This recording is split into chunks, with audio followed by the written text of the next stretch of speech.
Happy Tuesday, everybody. We didn't labor on Labor Day. No, we did not. No laboring here on Labor Day. Well, the only labor I did was go get a new TV.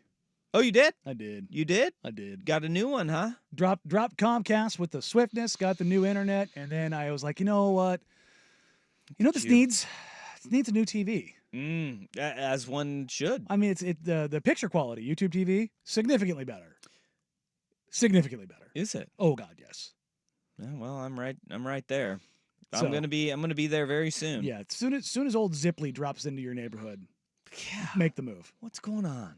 Look, I got it in Newburgh. They got me by the short ones. They do, Yeah. man. It's not. I don't like that. Mm. I don't like it. No, it's not good. And I sent out a tweet last week about, hey, if you they need to have all the internet providers in one place. Mm-hmm. They have it and somebody's like, you have it for cable. That doesn't do the internet. No. It's just cable providers in your area. And then somebody goes, yeah, that's what a Chamber of Commerce used to do. And I was like, that's a good point. But do they still? Do they exist still? Do they still function? But is that in their wheelhouse still? Is hey, yeah, these are the places you can get internet. And I was like, it is a utility that's kind of tied to your city. Yeah.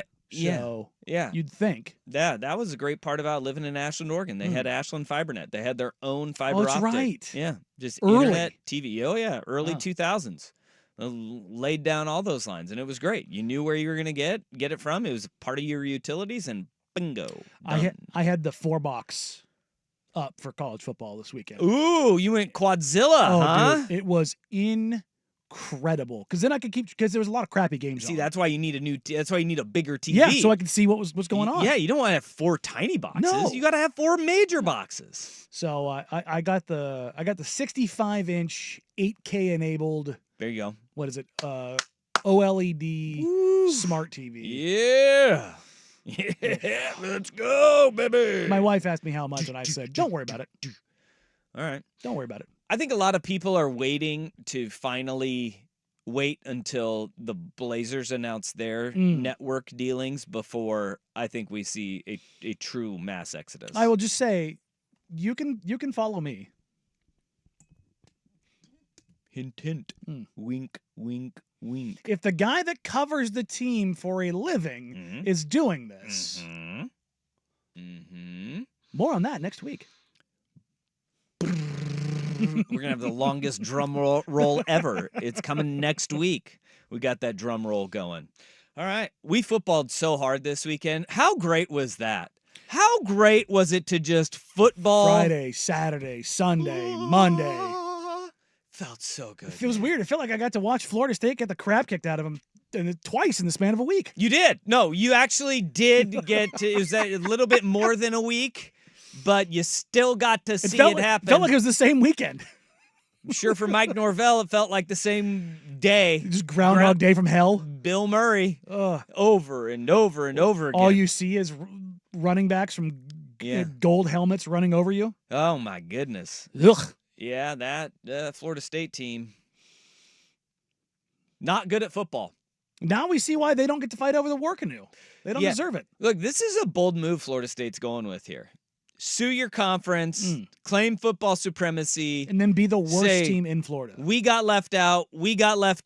I don't know if Florida still may have something to say about that, but we will be able to see at some point this season. We belong. We're going to get out. Wrong. Maybe they do fit into the SEC. Maybe that SEC where Vanderbilt is SEC supremacy. Yeah, it was a tough week for the SEC this week. The Big Ten went 17-1 on the opening weekend of college football, with quite literally the only loss coming as the very first day of college football season. Remember Minnesota to North Carolina, where they lit off the fireworks too early? Oops. Other than that, every other team from the Big Ten won. Some not pretty. No. Oregon. Some very pretty. USC. Indeed. Also, you can. I'll put. No, stop that. I will also put Penn State into that too, where they took a while to get going. There was a lightning delay, but then they just dropped the hammer. Rain was insane. Did you see the floods coming out of the stairs? Yeah. Holy, the first half. Yeah. It was gorgeous outside. Yeah. It was playing like football nirvana. Then all of a sudden that came in. Country I will roads. say, maybe I have to dial back my Drew Aller slander. He had 3 throws in that game. He was only a sophomore. Where last year. It was incredible. Yeah. Well, I mean, you dial back the slander. Maybe we stop the slander. You can keep criticism, though. Criticism's okay. The slander was one that I was always like, guys, he's not that bad. He's just that he's that bad against Ohio State and Michigan, but he was good against literally everybody else. Klubnik's that bad. Yeah. He's that bad. Told you. Dabo's got some problems. Who knew Cade McNamara, the better Cade? Yeah. Well, no, let's not go that far. Are there any good Cades?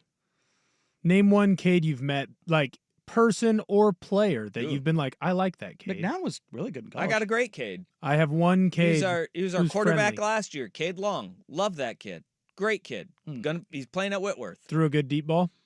Yeah. He's an awesome kid, too. There you go. So one Cade. Yeah. Up out yours. of thousands. Yeah. He's only 18, but so he's the outlier. He still has time. Plenty of time to be a dirtbag. No. No.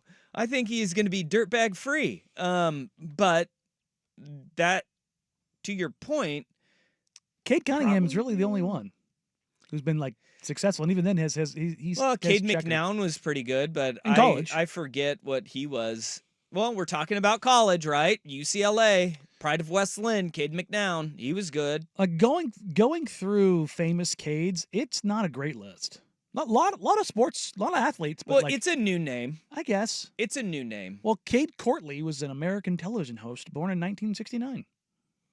Yeah. Yeah, but most of these are born in like 98 or sooner. Yeah, you've got. Is it too early to attack the Cades? It is too early. It is. I mean, that's like attacking a Braxton. You can't attack a Braxton. You can attack a Braxton. All we have is Braxton Miller that we know. It's like attacking Jalen too. Like Jalen is probably the name that is the newest, that is the most successful. Guy Jalen or girl Jalen? Because those are two different Jalens. Well, I don't know. Jalen Rose's mom created the name. It's true. So I would say the proliferation. I think I know more girl Jalens. Do you? That's interesting. I think that's the way. It's like the new Alex. I think I found the worst Cade. Okay. Otto Adolf Wenzel Cade. Whoa. Yeah. That Cade sucks. Wait. Let's rewind this here. His last name is Cade. Yeah. Though. Okay. But yeah, still, but I mean, we're not. But still, we won't go with the last name. We'll go Otto Adolf Wenzel. We're not going surname Cade. Disavow. We're going. Yikes. No, first name Cade's only. We're not going to give. Who was. So Cade with a K? Who was Adolf Wenzel Cade? It says German linguist, but born in 1927. So. Yeah. Little Third Reichy. Sounds like it.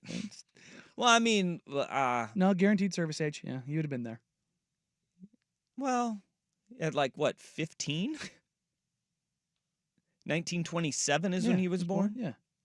So he would have been like WW2.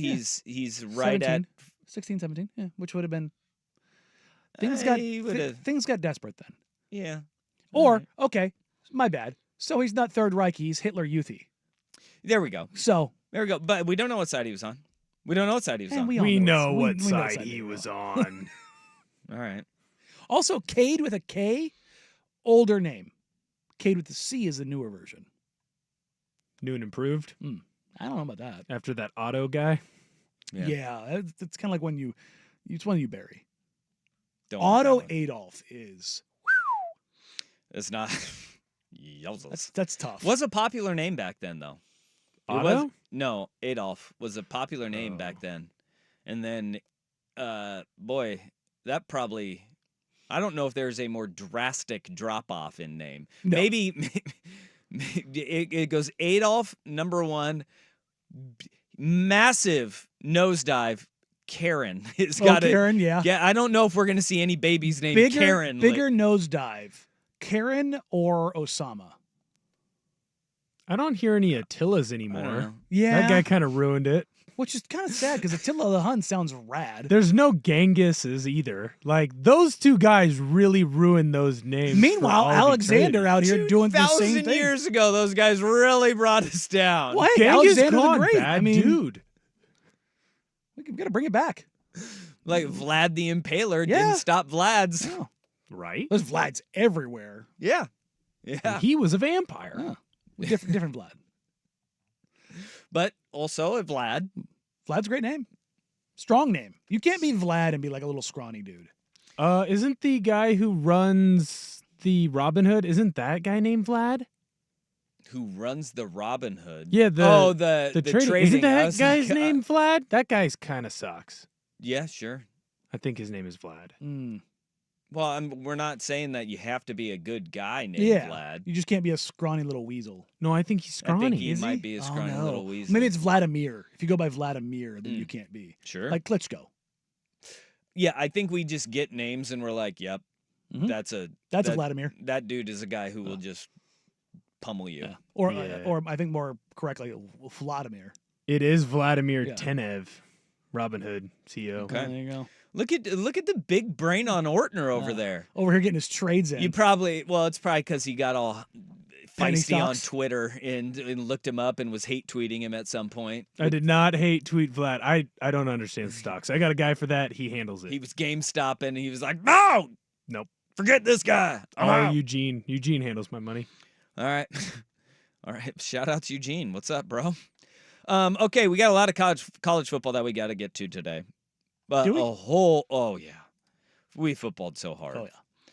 We footballed so hard. It was a great weekend for the Big Ten. Also great weekend for the former pack. RIP Pac-12. Former Pac-12 schools.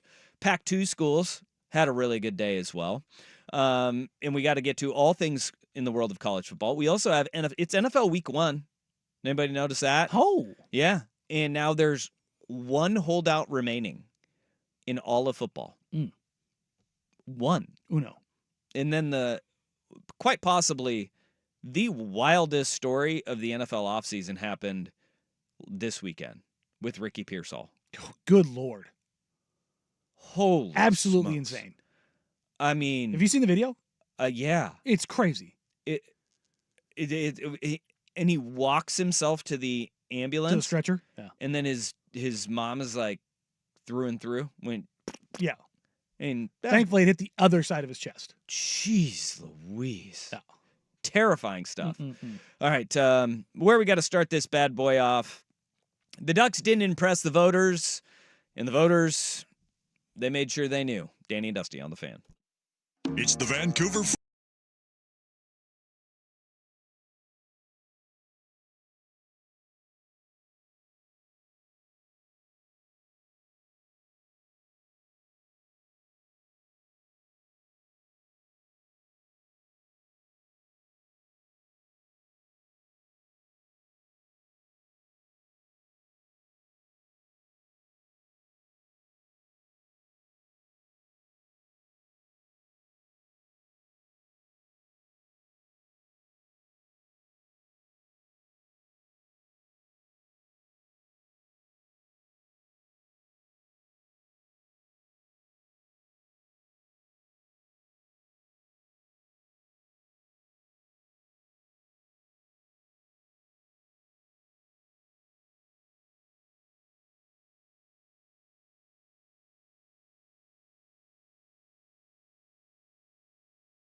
what? Their offense still wasn't good. Whoa. It's the most points they've scored in 3 years. Yeah, make no mistake. The game that Kirk Ferentz is suspended for, they score 40 points.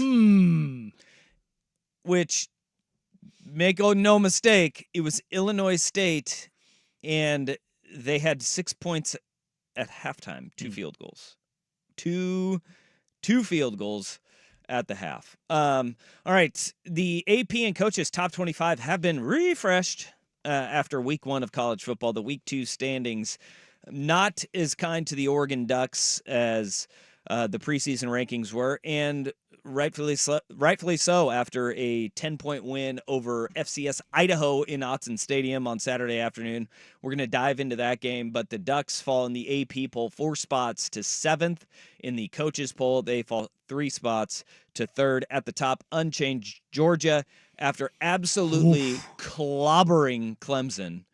That was a butt-kicking of galactic proportions. That defense is the best defense in football right now. In college football. No way. It was different. It was different the way that they got after it, and it was staggering. Yep. 34-3 in Atlanta. They just absolutely embarrassed the Clemson Tigers. Ohio State stays at number 2. Impressive as you look at the final score. 52-6 over Akron. A little slow to start. Will Howard did settle in. Mm-hmm. He's got so many weapons. I think that when you look at Ohio State, I don't think it calmed any of the questions about, hey, is he the guy that in a big game is going to be the one that can kind of push you over the edge?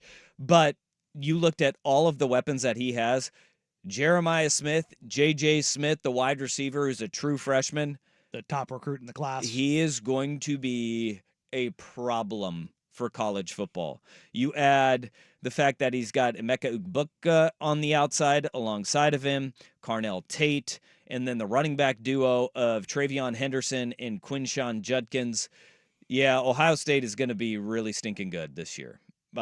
So those two stay unchanged at the top of the top 25. Texas moves up to number 3. The Longhorns making easy work.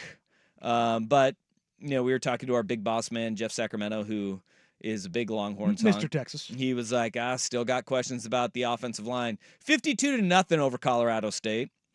Which, remember, Colorado State was in a shootout with Colorado just a year ago. Yep. Alabama in the Kalen DeBoer era started with a blowout win this weekend as well. Good God, they ran all over them. 63-0. And this is what Kalen DeBoer is a phenomenal coach. And everybody's like, well, is he going to will Jalen Milroe be good in a Kalen DeBoer offense? No.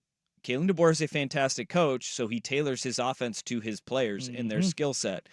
They ran the damn ball all over Western Kentucky. 47 carries. 63-0. And probably the most jarring difference in Nick Saban to Kalen DeBoer. Do you see how loose those Alabama players the sidelines? They were getting the pick and then setting up for the photo. Doing selfies, championship belts out there. Yeah. It's a different Alabama Crimson Tide, but the results are still the same. They absolutely boat raced Western Kentucky 63-0. Coming in at 5th, Notre Dame, impressive win over the weekend as well. I wasn't as impressed by that. I know it was a tough game. I don't know if Riley Leonard is going to be the guy. I mean, their schedule sucks, but that's the game you needed him for, though. And the way that it played out, Marcus Freeman, defensive-minded head coach. I think that game far more indicative of what Texas A&M is. Isn't. And Weigman was terrible. Yeah, Connor Weigman is not very good. Oof. And they've got some serious questions that they need to answer. And Mike Elko in his first year, look, he inherited a dumpster fire that Jimbo Fisher handed over to him. Zero accountability for that team on and off the field. It was kind of the reputation that Texas A&M had down there in College Station. And under Jimbo and Elko is changing a culture. They are a little ways away right now. But Notre Dame, to go on the road week 1 to Kyle Field and pull off a win, you know you're going to have a little bit of growing pains anytime you have a brand new quarterback that you're working in, right? And Riley Leonard is a battering ram. If you watched him at Duke, that game is how he's going to play. Mm-hmm. He had 12 carries, 63 yards. Like, I mean, he was running the ball. He is a load. Lane Kiffin and Ole Miss, they stay at 6th in the AP poll. Moved up to 5th in the coaches poll, though. Boy, does Jackson Dart look like a Heisman candidate out of the gate. Yeah, who'd have thought that? Who saw that coming? Yeesh. Jackson Dart's really good. And then Oregon comes in at 7th, followed by Penn State, Missouri, Michigan rounding out the top 10. Michigan slow out of the gate against Fresno State, surprising people with David Warren at quarterback instead of Alex Orji. They kept that under wraps the whole time. That Yep. was incredible. Yep, and the offense, it took a while to get humming, but they ended up pulling away late against Fresno State, winning 30-10. And I think the big fall in the noticeable falls here, I said it last Friday, right? I'm out on the ACC. Oh, God, yes. So out on the ACC. They are not. It's Miami and no one else. You saw Clemson drop 11 spots to 25th. Which, why are they there? Florida State, more on that later. Yeesh. They get embarrassed again. And now it's in Europe and in the United States, embarrassed. North America and Europe. Mm. They've gone across the ocean, same results. They go from being a top 10 preseason team to out of the top 25. And, That's what happens when you get the crap kicked out of you by Golden Domers that aren't Notre Dame. well, it's not just out of the top 25. They did not even receive a single vote. I mean, should they? No. But have we ever seen a team go from top 10 in the preseason poll to week 2 poll Out. not even getting a vote in the top 25? They There's- don't deserve a vote. No. But they There's probably been a team or two, but yikes. I mean, and everybody's burying DJU, and we'll talk about that later. It's not all him. In fact, I'd say it's more on the trenches, but I think it is a complete failure from top to bottom. top to bottom at Florida State and what they got going on right now.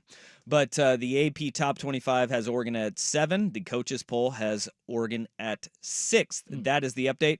Hey, little spoiler alert here, folks. I said Washington wasn't going to be that bad this year, and not as bad as what even their own fans are saying. They're a really well-coached team. Jed Fish brought some key pieces, albeit Noah Fafita and Tetairoa McMillan have stayed in the desert and have stayed at Arizona. God, if they would have gotten them. Washington is ranked 25th in the coaches poll after a 35-3 win over Weber State in week 1. Keep your eye on that. Yep. Just keep your eye on that The Washington little team. bowling ball, Jonah Coleman, going to be their bell cow They're gonna- all season long. Just like Alabama ran the damn ball with Kalen DeBoer, Washington, that's where their bread is going to be buttered, is running the football. They're going to have some growing pains with Will Rogers at quarterback, but you have a veteran back there. They're going to be okay, and your schedule affords you the ability to work out some kinks because they got Eastern Michigan this week, Washington State the next week, Northwestern the next, and then they have to go to Rutgers, which Rutgers is going to be Better. a challenge. Looking at this poll, Mm. there is a group of 4 teams that I'm looking at as like the disruptors. I know it's early in the season, but they're all in a row. Utah, Miami, USC, Tennessee. Those 4 teams are some of the most interesting teams in the country to me. Yeah, they really are. In Miami, I give them a ton of credit. They looked different. Cam Ward was fantastic and explosive. But are we giving them too much credit for beating a Florida team That's that going to be bad. was not ranked in the top 25, has a coach that's a dead man walking entering the season, and then they lived up to all of the expectations of what we thought Florida might be? Well, the flip side of that is it's still playing in the swamp in 92-degree weather. I mean, you're from Miami, so Yep. you're used to it. But still, it's one of the most hostile environments in football, supposedly. But you go in there, you beat the crap out of them, and it's a Florida team that has the 13th best composite talent. If you look at it, it's 12, 13, 14. Florida State, Miami, Florida in composite talent. Only one of those teams is performing up to their talent level right now. Absolutely. But you go in there on the road, big game, and the best part about it was after the game when they're walking off the field yelling at the Florida recruits, "You're at the wrong school." Yeah. My God, did you see the Florida the Florida PR director telling them all to shut up? Yeah. Oh, it was great. Yeah, because they like, what they do know you- exactly what's happening. Yeah. They know Billy Napier isn't the guy. No. Everybody at Florida knows Billy Napier is not the guy to lead that program. And now you had Miami doing Miami stuff, and It was the U swag, going old school the U. swag was back, and Yeah. you could feel it. Yeah. Do you see the recruit that literally was at the Florida game and he flashed the U Yeah. to the Miami players? Look, that happens so often where you have these guys and fans always freak out like, oh, we have a commit that's taking a visit somewhere. A lot of times what happens is that recruit, all these recruits are on all the commits are on their little group thread and their group text, and they're like, let's go pull some other guys. Let's go pluck off some more talent. that happens Yeah. where guys go to games to another school and they're actively recruiting Hey, come for here. whatever school Yeah. they're committed to. Now, it can be turned on its head where the school makes such an impression that guy goes, ooh, maybe I do think about it. But when something like that happens, that's a worst case scenario for Oh, Florida. do you see the look on those kids' faces? Yeah. They're like, Uh-oh. am I going to the right place? Uh-oh. All right. Let's get into Oregon though. 24-14, they beat the University of Idaho. It wasn't the impressive performance that people were expecting. The game was far tighter and a lot sloppier than the expectations externally. And when you heard Dan Lanning talk after the game and yesterday at his press conference, not up to the standards of the University of Oregon either. Cause for concern or a blip on the radar? Next. First is Will with SportsCenter.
side and a touchdown.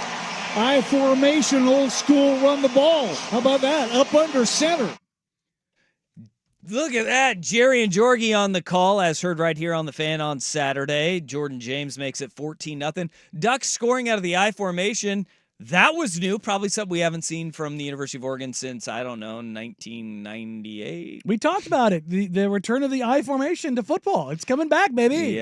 Yep. And we saw a little bit of it. There were bright spots, but I think what is plaguing a lot of Oregon fans and a lot of the questions around the rest of the world of college football is the University of Idaho keeping that game close and within striking distance, especially late in the game. What a confusing game it was to watch and really be a part of is being on the sidelines for that game. You were sitting there going, all right, when is the dam going to break? When are they going to keep leaning on Idaho? And you got to give Idaho, first of all, a ton of credit for not flinching, not backing down, just playing their asses off the entire game. I mean, for 60 minutes, they didn't flinch one time. But you also go, the University of Oregon, from a talent standpoint, from a historical standpoint, from the preseason expectations, from the internal expectations and the external expectations of the program, 24-14 left a lot of people with a bitter taste in their mouth following that game. I mean, there's no ands, ifs, or buts about it. As I was watching that game, a couple things stood out. One, Dylan Gabriel is kind of a reincarnation of Bo Nix in the sense of timing, accuracy, ball placement. Yep. Just tick, tick, tick, tick, tick, ball out quick, ball out quick, ball out quick. But I know you can speak to this even more. The offensive line was a problem for the Ducks. Defensively, they look great. The playmaking was all over the place, particularly from Mateo.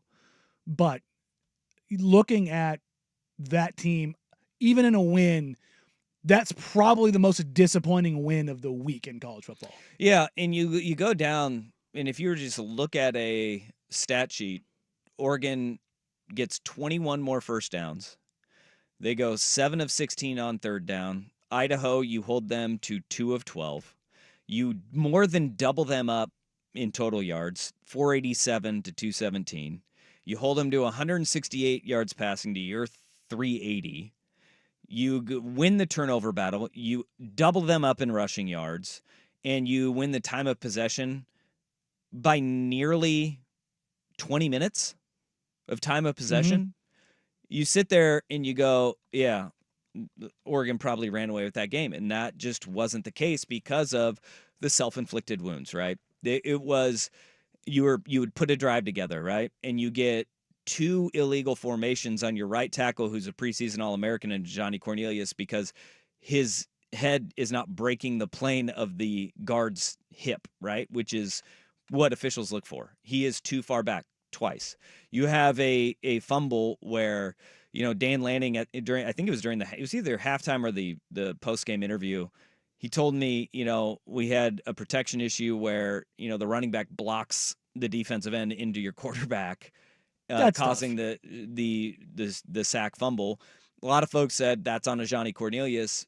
Again, we don't know what the protections, the slides, and all that, but initially that was the diagnosis from the head coach during the halftime. I think it was during the halftime interview. He said that there were miscues abound. And look, there is an element of, I think that from the outside, we may have undervalued the importance of losing the Remington Award-winning center in Jackson Powers Johnson and a first-round pick that will start week 1 in the NFL in Bo Nix on what they do pre-snap. Sure. And getting you to that point of they have seen everything, they know everything, the checks pre-snap, and getting you into that right spot. But, again, there's also plenty of room and time to grow, right? Yeah, I mean, you're talking about the stuff to grow with. Obviously, the offensive line, the changeover, the injuries, it's a real thing. 8 penalties is a real thing. Penalties, it wasn't just the penalties, it was when they happen. Yeah, drive-killing monsters. And the other one is inability, and it kind of goes with the penalties, to keep things going on third downs. They racked up 16 third downs. Mhm. That's a crap ton. Yeah, well, you convert half of them. Yeah. But I mean, like, but getting to third down that many times is interesting. You don't typically see a number that high. Well, and that was in part to Idaho's game plan, right? Everybody was saying, why aren't you taking more shots? Why aren't you taking more shots? And initially after the game, I was going, well, look at what they did. They brought pressure. They capped the defense in the back end with 2 safeties deep. They played off and they rallied to the ball. I have never seen an FCS team tackle as well as Idaho did, because it wasn't just like first guy bringing somebody down. It was you would break a tackle and somebody else was right there. Their pursuit and their tackling, exceptional. And that led to some of those short throws that Dillon Gabriel took what the defense was giving him. And you said it, like that reincarnation of Bo Nix, right? Everybody's saying Bo Nix was a check down Charlie. Bo Nix is a check down Charlie. That's how the offense is built, right? Get guys into space and make plays. You get the ball out quickly, make it, it's incumbent on the guys on the outside, make somebody miss, have an explosive. But when they did make a guy miss, somebody was right there. Credit to Idaho on that. And also, why aren't you taking more shots? Dan Lanning talked about that yesterday. Yeah, I'd say none of it was really him not making the right read. I think we took a shot early in the game down the field, and then they stopped playing that coverage that gave us the opportunity to take that shot. We called a lot of shot plays. They played over the top, so I think Dillon made the smart decision with where he took the ball, where he got to the ball. And you don't go 41 to 50 passing if that's not the case. So he did a really good job of making decisions on where he could actually go with the ball, given the opportunity. They just eliminated some of those opportunities to take those shots. I think more of your explosives are going to come whenever you do catch the ball in space. Who's going to break a tackle? Who's going to go cover up on the block downfield? And those are the things that we got to do a better job taking care of. And then being able to run the ball more effectively. And that was a big one. And I think that goes to looking at the offensive line and the offensive line play. This is kind of where Oregon has built their identity, is in the trenches on the offensive side of the football. And there were, you look at and this is not an excuse to not being able to run the football against Idaho, right? But you look at where some of the stalling out happened, and this goes back to how good Jackson Powers Johnson was at getting you in the right spot, making sure everybody's on the same page, and making sure that you are moving down the field and getting a good push. Is, I think, in an ideal world, Matthew Bedford, who Dan Lanning updated the status on Gary Bryant Jr., the wide receiver, and Matthew Bedford, the Indiana transfer right guard. Both of those guys are trending towards playing against Boise State this week, according to Lanning yesterday. But you look at Bedford would be at right guard. Pancho, who started at center in the Fiesta Bowl, Pancho Laulu, would be at center. Marcus Harper is at left guard, right? Dave Iuli, who's another interior offensive lineman that is down with injury right now, and trending in the right direction to a return. Also, a guy that you would anticipate to be in the lineup. In the way that guys got banged up, and again, this is like, you should still be able to run the football against Idaho, right? Yeah, even if you take out Dillon Gabriel sack yards, the minus 23, yeah, Oregon's still under 4 yards a carry against Idaho. Yeah. That's not okay. Yeah, and look, a lot of it too, I mean, how many times did we see Jackson Eck, the coach's kid playing linebacker, ankle picking, right? Getting the ankles. A lot of trip ups and knockdowns, yeah. Holy smokes, like so many of those small ones that you're just like, oh, he's so close to popping that big run. There's one, Jordan James has a green grass in front of him, gets tripped up by the old carpet shark. The old turf monster comes up and gets him. You had another one where it looked like Jordan James had one guy to beat. He goes to plant and cut, and he cramps up and just crumbles to the ground. You're going, those are the little things where it was a Murphy's Law game. Yeah. If it could go wrong, it did go wrong offensively. And you go, all right, you got to just kind of throw this one aside. It reminded me, and people didn't feel nearly as rattled by it, it felt a lot like the Texas Tech game last year. Yeah. because Oregon goes down to Lubbock. It was 95 degrees. Tortillas being thrown. Weltering hot.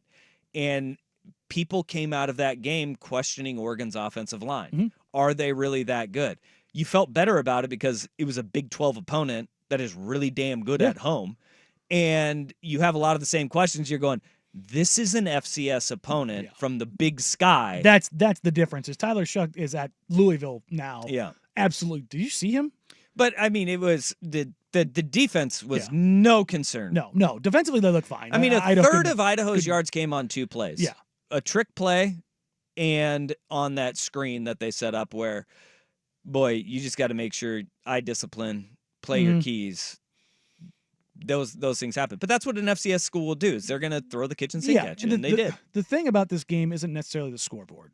This, for the first time, was a team that had expectations that were through the roof and was playing like a team that had earned something and has not earned anything yet. Dancing on the sidelines to shout in a game you have not put away against an FCS opponent. I'm genuinely surprised Lanning didn't go nuclear in the press conference. Just go full Brian Kelly. Yeah. Because one of the things that I love about Lanning is that he has kept the cover on everything. And guys haven't gotten too high on their own supply. They aren't sniffing their own farts.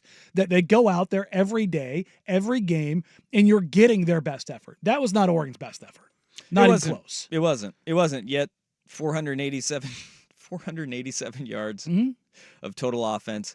It was repeatedly the shoot yourself in the foot moments, right? And that you do that against a better opponent, though, you're screwed. You are. That effort against Boise State's offense, you're giving up points. I think if you're a fan. Well, I don't know if you're giving up as many. Again, the defense wasn't the problem. You're not scoring any, though. No. Well, actually, against Boise State's defense, they gave up pretty 45 sus. to Georgia Southern. But again, I think if you're a fan, but you're losing. You need to watch the offensive line, specifically the right guard and right tackle, and especially if they get Bedford back. But where they were getting eaten alive was on twists and stunts. They weren't handling it well. And a large part of that does come from your center not communicating where everyone needs to be moving. Chemistry and continuity up front. But it's also them not taking care of their job. Yep. And so for the next 2 to 3 weeks, that's all those two are going to see, even if Bedford does come back and he's playing that right guard spot. So if you're a fan and you want to figure out if this offense is going to get back on track and look like it did last year, or if this is going to be a continuing problem that you're going to have to deal with the whole year, the next 2 weeks, those are the two guys that I would watch and see how they handle twists and stunts and defensive movement. Dan Lanning isn't a bus driver, but he touched on his offensive line play and his media availability yesterday. Yeah, we didn't play well enough. And there were some, miscommunications that we had to clean up, but certainly room for improvement. But they know that they didn't play to the standard that we want, and we can be better there. A lot of that ire is coming on to, and I think unfairly so. We just talked about Bedford and Iuli, where they are going to be at. Charlie Pickard, and a lot of people questioning that entire right side of the offensive line that went from the center, Charlie Pickard, to Pancho Laulu, and then Ajani Cornelius. Dan Lanning talked about and addressed that right side of the O-line. His communication was pretty good, but just like everybody on our team, some good, some bad, some things to improve. Once we have more people available, I think there is always opportunities to look and see what that lineup looks like. I think there's, regardless of if Matt's available or not, I think that's something you always have to try to create at every position, that competition that makes you better and having more guys that can play winning football. So we'll see what it looks like as we move forward, but I think Charlie handled a lot of things really well. Charlie certainly wasn't the guy that didn't play, was the guy that didn't play well on the offensive line. I think it was a unit. That's the unit that has to play well together, right? And it takes all 5 guys being on the same page and executing at a high clip. And he's part of that unit, right? So he has ownership in that. But on the same note, there were multiple guys that didn't play to their standard or our standard on Saturday. In that is a great point, because as Will was saying, the twists and the stunts and then replacing with the blitzing linebacker, that's why Dylan Gabriel's getting the ball out quickly, right? Mm-hmm. He's getting the ball out because they're bringing just as many as they have to block. And he's saying, Boom, get it out quick, do my job. Mhm. Tez Johnson, 12 catches. Terrence Ferguson, 7 catches. Feeding the tight ends. That tight end room looks really good still. Still think that's an elite unit there. Mhm. But when you have a center who is going through it first start and they are throwing the kitchen sink at him with all of those twists and stunts, and then you have the fact that Oregon went on a hard count, I think only twice in the game, and they got Idaho to jump both times. Mhm. Namely, the one that people remember is the 4th down and 7. They go on a hard count, and Afalava, and give credit to Afalava, number 52. You had Jakari Larman, number 5 in the middle, number 1 on the edge, number 96, Krotzer, Zach Krotzer. Those guys, they timed up the snap count, and they were on it, man. And Oregon went on a hard count, I think only twice, got him to jump both times. You probably sit there and you go, hindsight, Will Stein, Dylan Gabriel, and Switching up the count, probably a and good Pickard, idea. his center. They're probably going, probably should have switched up the count a little bit more. But I mean, again, Idaho that with 3 sacks and 6 TFLs. that's where you sit there and you go, how are those guys getting so much pressure? Mhm. They timed up the snap count every single time. Afalava was a monster getting off the ball. And so you go, all right, how do you clean that up? Where do you go from week 1 to week 2? Because everybody in the world now is watching what Idaho did and saying, yeah, we'll throw every stunt and twist that we possibly can at you. It's interesting. We can talk about this when we talk about LSU, USC. Did you see what LSU was doing to USC on their switches? They got called for it twice. Yeah, the shifts. They They were shifts yelling and can't mimicking do on it. top of it. It was there. I noticed there was a couple teams that were doing that this weekend. I was like, and it's an emphasis for officials to kind of snuff it out, but it seemed more egregious. Just like what was going on at the line of scrimmage across college football this week. Well, that's been a few years in the Yeah. making, which is why the officials are, and you want to talk about a judgment call. You're going to have a judgment call on whether it was a deliberate and intentional shift of the defensive lineman to get the offensive line to jump. I mean, LSU's was pretty dramatic. Good luck. Yeah, theirs was really bad, and Yeah. Brian Kelly having an aneurysm over it made my heart warm. I mean, they were doing it on purpose. It was pretty clear. Well, yeah, every team is Yeah. doing it on purpose. That's why they're Yeah. doing it. Yeah. I mean, You can't make it that egregious though. But No. it's just interesting that like what's going on at the line of scrimmage now in college football and how much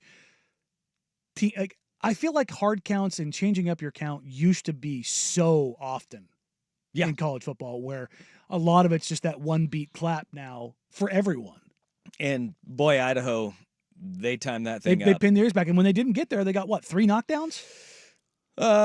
Maybe. Because I know each end got one, Yeah. and I think there was a third from a linebacker on a blitz.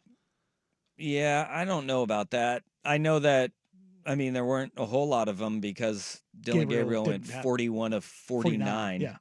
But And those and if they're you're both on wondering, third downs. if you're wondering how short if it seemed like he was throwing everything short, 40 of Dylan Gabriel's 49 attempts came 9 yards or under. Yeah. 40 of 49. And that is, That's it's necessarily not just him check not down. it's not him not taking shots, it's taking what the defense Yeah. gives you. Those safeties capped the back end. They said we are not getting beat deep, and they didn't. Evan, and there were times where if there's a little bit more protection and they're not jumping the snap count and they're not, bringing more than what you can block. There was one where Tez Johnson went in motion from left to right. He wheeled around Evan Stewart. Evan Stewart ran a skinny post, and it was there. Mhm. I mean, Evan Stewart was wide open on a switch concept, and Dylan Gabriel said, nope, gonna go short, have Yep. to go short. So it wasn't a case of DB or receivers not getting separation against DBs either. No. That was there. Just the ball just had to come out. It just had to come out, and you take what they give you. And Idaho dared Oregon to drive 80 yards and make no mistakes. And they won that gamble. They won that gamble, Yeah. and that's where Oregon needs to be better. Mhm. All right. Some of your feedback on the Vancouver Ford text line 503-864-6326. Danny and Dusty on the Fan. Hello, sports fans.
Hey, it's time for our Bellagio's Pizza Very Best Player of the Game. If you were listening after the game to the Ducks post-game scoreboard show right here on the Fan and know who our post-game show host selected as our player of the game, text your answer now to 503-864-6326.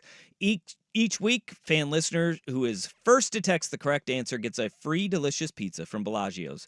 Dough and sauce made fresh 6 days a week right here in Wilsonville and proud to be serving the Northwest communities since 1996. Order online at Bellagio'sPizza.com or through the Bellagio's app. Again, 503-864-6326.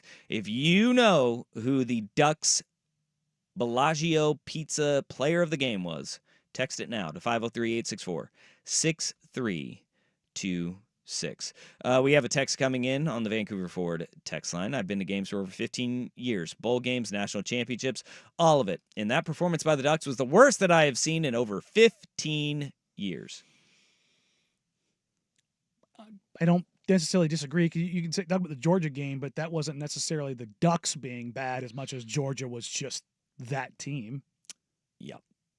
Does Boise State fit in that, or is that 2012? 15 years ago would be the 09 Boise State game. Okay, so I would say that one. That was worse. Yeah, they've had some clunkers in there. Yeah, Oregon got their asses handed to them in that game. That was not close. I will say the big difference in this one, the game that really pops to mind, Eastern Washington, anyone? Ooh, I forgot about that one. That game pops into my mind because of the points that Eastern Washington put up. Right now, the defense is not a concern No. right now. I thought the defensive line played really well. The edges, the young guys have taken a big step forward. Jordan Birch had his presence felt. Their defense was just fine. It is cleaning up a lot of the offensive self-inflicted wounds that happen. And I think one thing that really stuck out to me was the middle eight that Oregon thrives on, right? The 4 minutes right before half and the 4 minutes to start the second half. 0 points in the middle eight.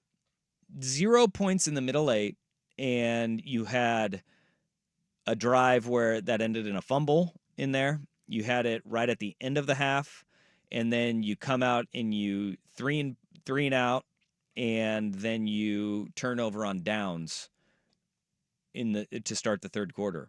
You had 4 drives in the middle eight and got 0 points. That is where Oregon has. They're the best team in the thrived. country there last year, weren't they? They were. Yeah. They were really damn good in the middle eight. And you clean those things up, and I think we feel a lot different. But right now, my level of concern, it's not like panic button. No. It is. No. All right. After this week, then we start to If have they those concerns. if there are problems against Boise, then the eyebrows go up. Yep. Because of a team they're going to test you with more talent. Yes, they will. And if you're a 1.5 score, if it's a 10-point game, what are they, 14-point favorites right now? I don't know what the line is. 18. 18. It was 24.5. Now it's 18. Wow, Yeah. it got bet down that much? Mm-hmm. Oof. Well, of course, big money's going to come in. Text says, but remember, Eastern Washington had Cooper Cup. I don't care. Yeah, who's throwing the ball? I believe it was Vernon Adams. Vernon Adams was playing for Oregon. They had 4 or 5 NFL guys on that team. Yeah. And that one doesn't, I don't, that one doesn't matter to me. No. What matters is they gave up points to Eastern Washington, and the offense was like, okay, we've got to pull more of that rope. The defense against Idaho was really damn good. The offense moved the ball and shot themselves in the foot. Yes. There's just a lot to clean up. Yep. A lot to be desired. Yep. All right. Let's get to hour number 2, shall we? The Beavs, Cougs, and Huskies all made statements, and that's where we head to start hour number 2. Danny and Dusty on the Fan.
for being a part of our day, letting us be a part of yours, whether it's online at youtube.com/1080am The Fan, twitch.tv/1080am The Fan, the Odyssey app, or if you're listening on the radio, 1080 AM and 99.5 HD2. Thank you for partying along.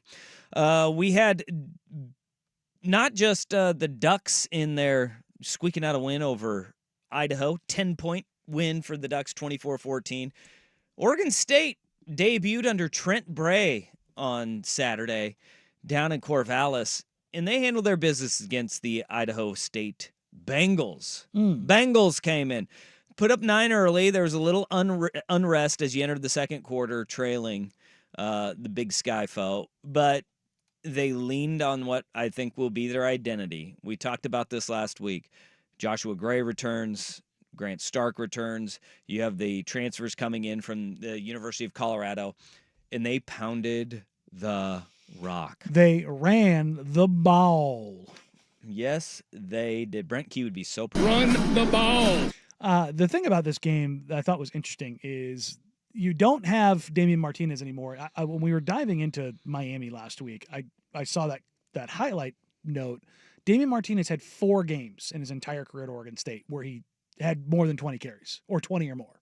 You had 2 guys with 20 carries in this game. And Hankerson and Griffin just absolutely ran roughshod on them. And that's good. It was good to see Oregon State come out, impose their will. And the Cougs did the exact same thing against Portland State. I mean, 2 teams that were projected to be near the bottom of the Big Sky Conference this year, but Cougs go up and they put up a 70 spot over Portland State, and they did it early and often. John Mateer, the quarterback, throws for 350, has a couple receivers go over 100 yards. On Kyle 11 Williams. completions. It was, yeah. And look, those are the, all right, we are going to try to prove a point every single week, all season long. The competition is going to be ramping up for both of those schools, where Beavs have to go down to San Diego State this week. The Cougs have got Texas Tech in Pullman this week. Indeed.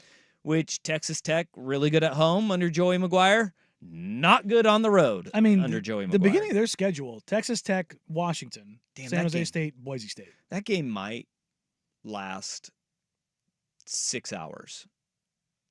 Texas Tech in Washington State. The Mike Leach Bowl, RIP, the Pirate.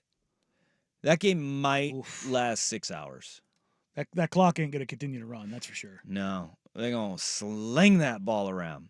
But I thought it was really good to see Oregon State come out. Again, first quarter be damned. A little shaky start, but other than that, they found their footing and handled business. And they got a team's best shot early. Right, you give up a safety is a tough one in your week one, but you give up a safety, and then you have a touchdown on an explosive play. You settled in. You did what you were exactly supposed to do, which was rattle off. I think it was 24 straight points after that first quarter, and took care of Idaho State. Put them away early. Cougs did the exact same thing with Portland State, even though that game was never really in question. Portland State scored first, and then it was a good for them moment. That's what it was. Yeah, after that first touchdown, the Cougs outscored them 49-7. They absolutely let loose. The Portland State, you see the 30, and you're like, I love that. Washington State had their third string out there for the second half. I think of note as well. I've been banging this drum all off season long. Jed Fish up at the University of Washington. So many people so down on UW. Slow out of the gate. They got their wheels started churning in that second quarter, and Jonah Coleman, the transfer from Arizona who came up with Jed Fish, put on a damn show. 16 carries, 127 yards, and a trio of touchdowns. He was really damn fun to watch. Will Rogers also settled in as the game went on, and he ended up efficient, 250 yards on 20 of 26 passing and a touchdown. You didn't need to push it too much. You didn't push it too much. Washington handled Weber State 35-3, and their defense is still really damn good. Stevie Belichick is doing a phenomenal job. Going full mad scientist. Well, that's what he is. Mm-hmm. He's a Belichick. And so as this season progresses, I don't think it's like indicative of Washington all of a sudden is back and they're going to be a top 15 team. Their They're just gonna be a schedule's going to tough ramp out. up. They are, and they have got the ability to work through some of the stuff in the next 2 weeks. Where you got Eastern Michigan this week, you have Washington State in Seattle, the following week next Saturday. They have afforded themselves a little bit of time to ramp up for when they enter the Big Ten. This is not going to be an easy out. No. For anybody this year. This doesn't mean that they're going to go, 10-2. It's like Arizona last year. It's going to be That's tough. what it is. It's a different version because you don't have Fafita and McMillan. And their schedule's redonkulous. When you look at Washington's got a stretch where over a 5-week stretch or 5-game stretch, they've got Michigan, you go to Iowa, you have USC, and you go to Penn State. 4 of those 5 games are against teams that are going to be ranked and are going to be – the first 2 are going to be physical as all get out with Michigan and Iowa. I don't know what Michigan's offense is going to be, but it's going to be physical. Iowa put up 40 points this week in spite of Kirk Ferentz because they suspended their head coach, and then they went off in the second half. They got things rolling against Illinois State, but that game is going to be physical and is on the road in October in Iowa. That's going to be a tough environment to go to. And then what we saw out of USC and Penn State, both are markedly improved. And for USC, it's on the defensive end. And for Penn State, Drew Aller settled in again. And he looked like he is a better version of what he was last year. And Penn State's going to be a damn good football team. They have a lot of talent there. But Washington is going to be a tough out this year. Full stop. Full stop. Washington fans that were really down on them, don't take it easy. Maybe something we can talk about, and I know it's early in the season. Would you take the top 5 in the SEC over the top 5 in the Big Ten right now? Would I take the top 5 from the SEC or the Big Ten? Mm-hmm. So it's Georgia, Texas, Bama, Ole Miss, Missouri. That's really top heavy, Mm-hmm. and that's really good. So I'm probably going to take them because you look at the Big Ten, it is Ohio State, Oregon, which showed warts this week, Penn State. We know what they do against elite teams, which is they have not been They good. disappear. Michigan has got holes offensively, and we don't know what Sharon Moore is as a head coach yet. And then, who's number 5 in the Big Ten? Iowa? Or USC? There you go. Well, don't glare at me. LSU melted down. They did. But I'm taking the SEC. Head and shoulders. Yeah. If I'm taking the depth of a conference, though, and this is what I've always said about the SEC is insanely top heavy.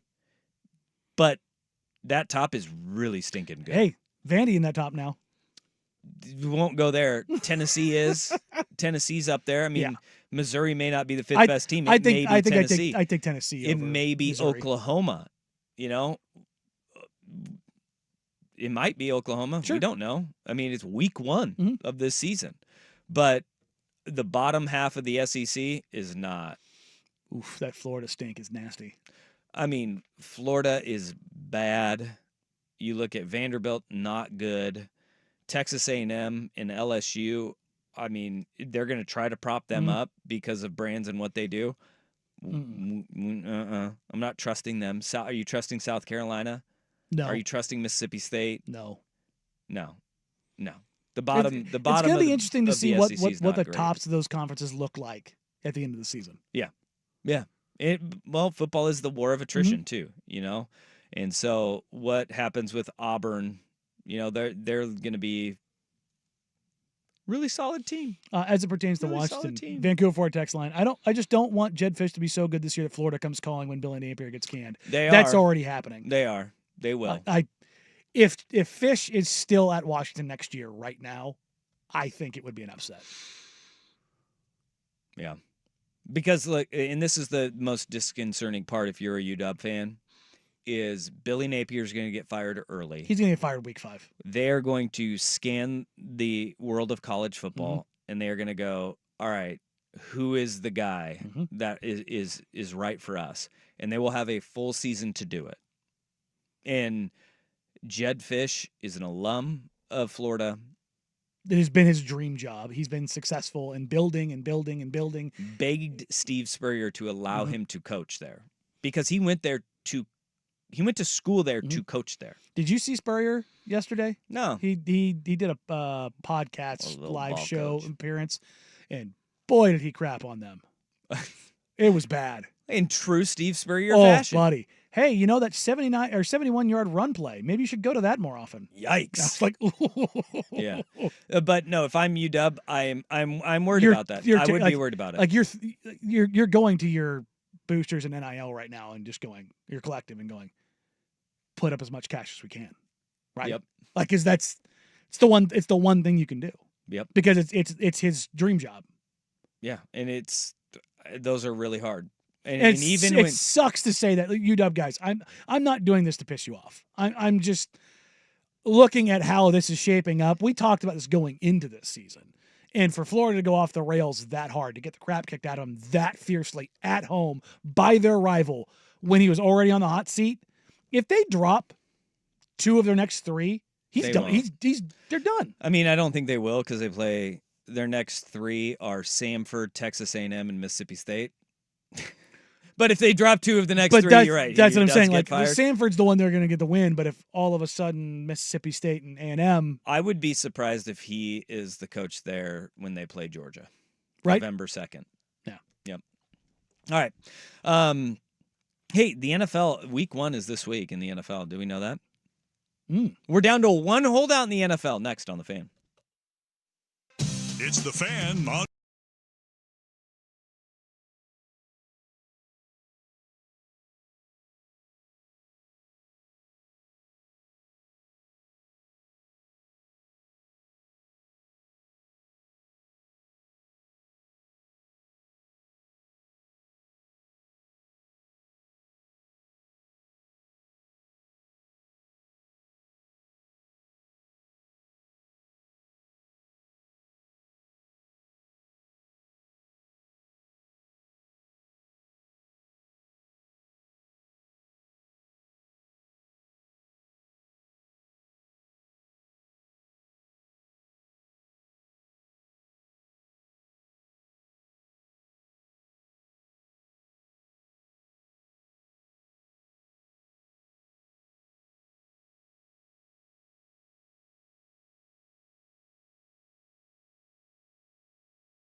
The world of the NFL, and it is Hassan Reddick of the New York Jets.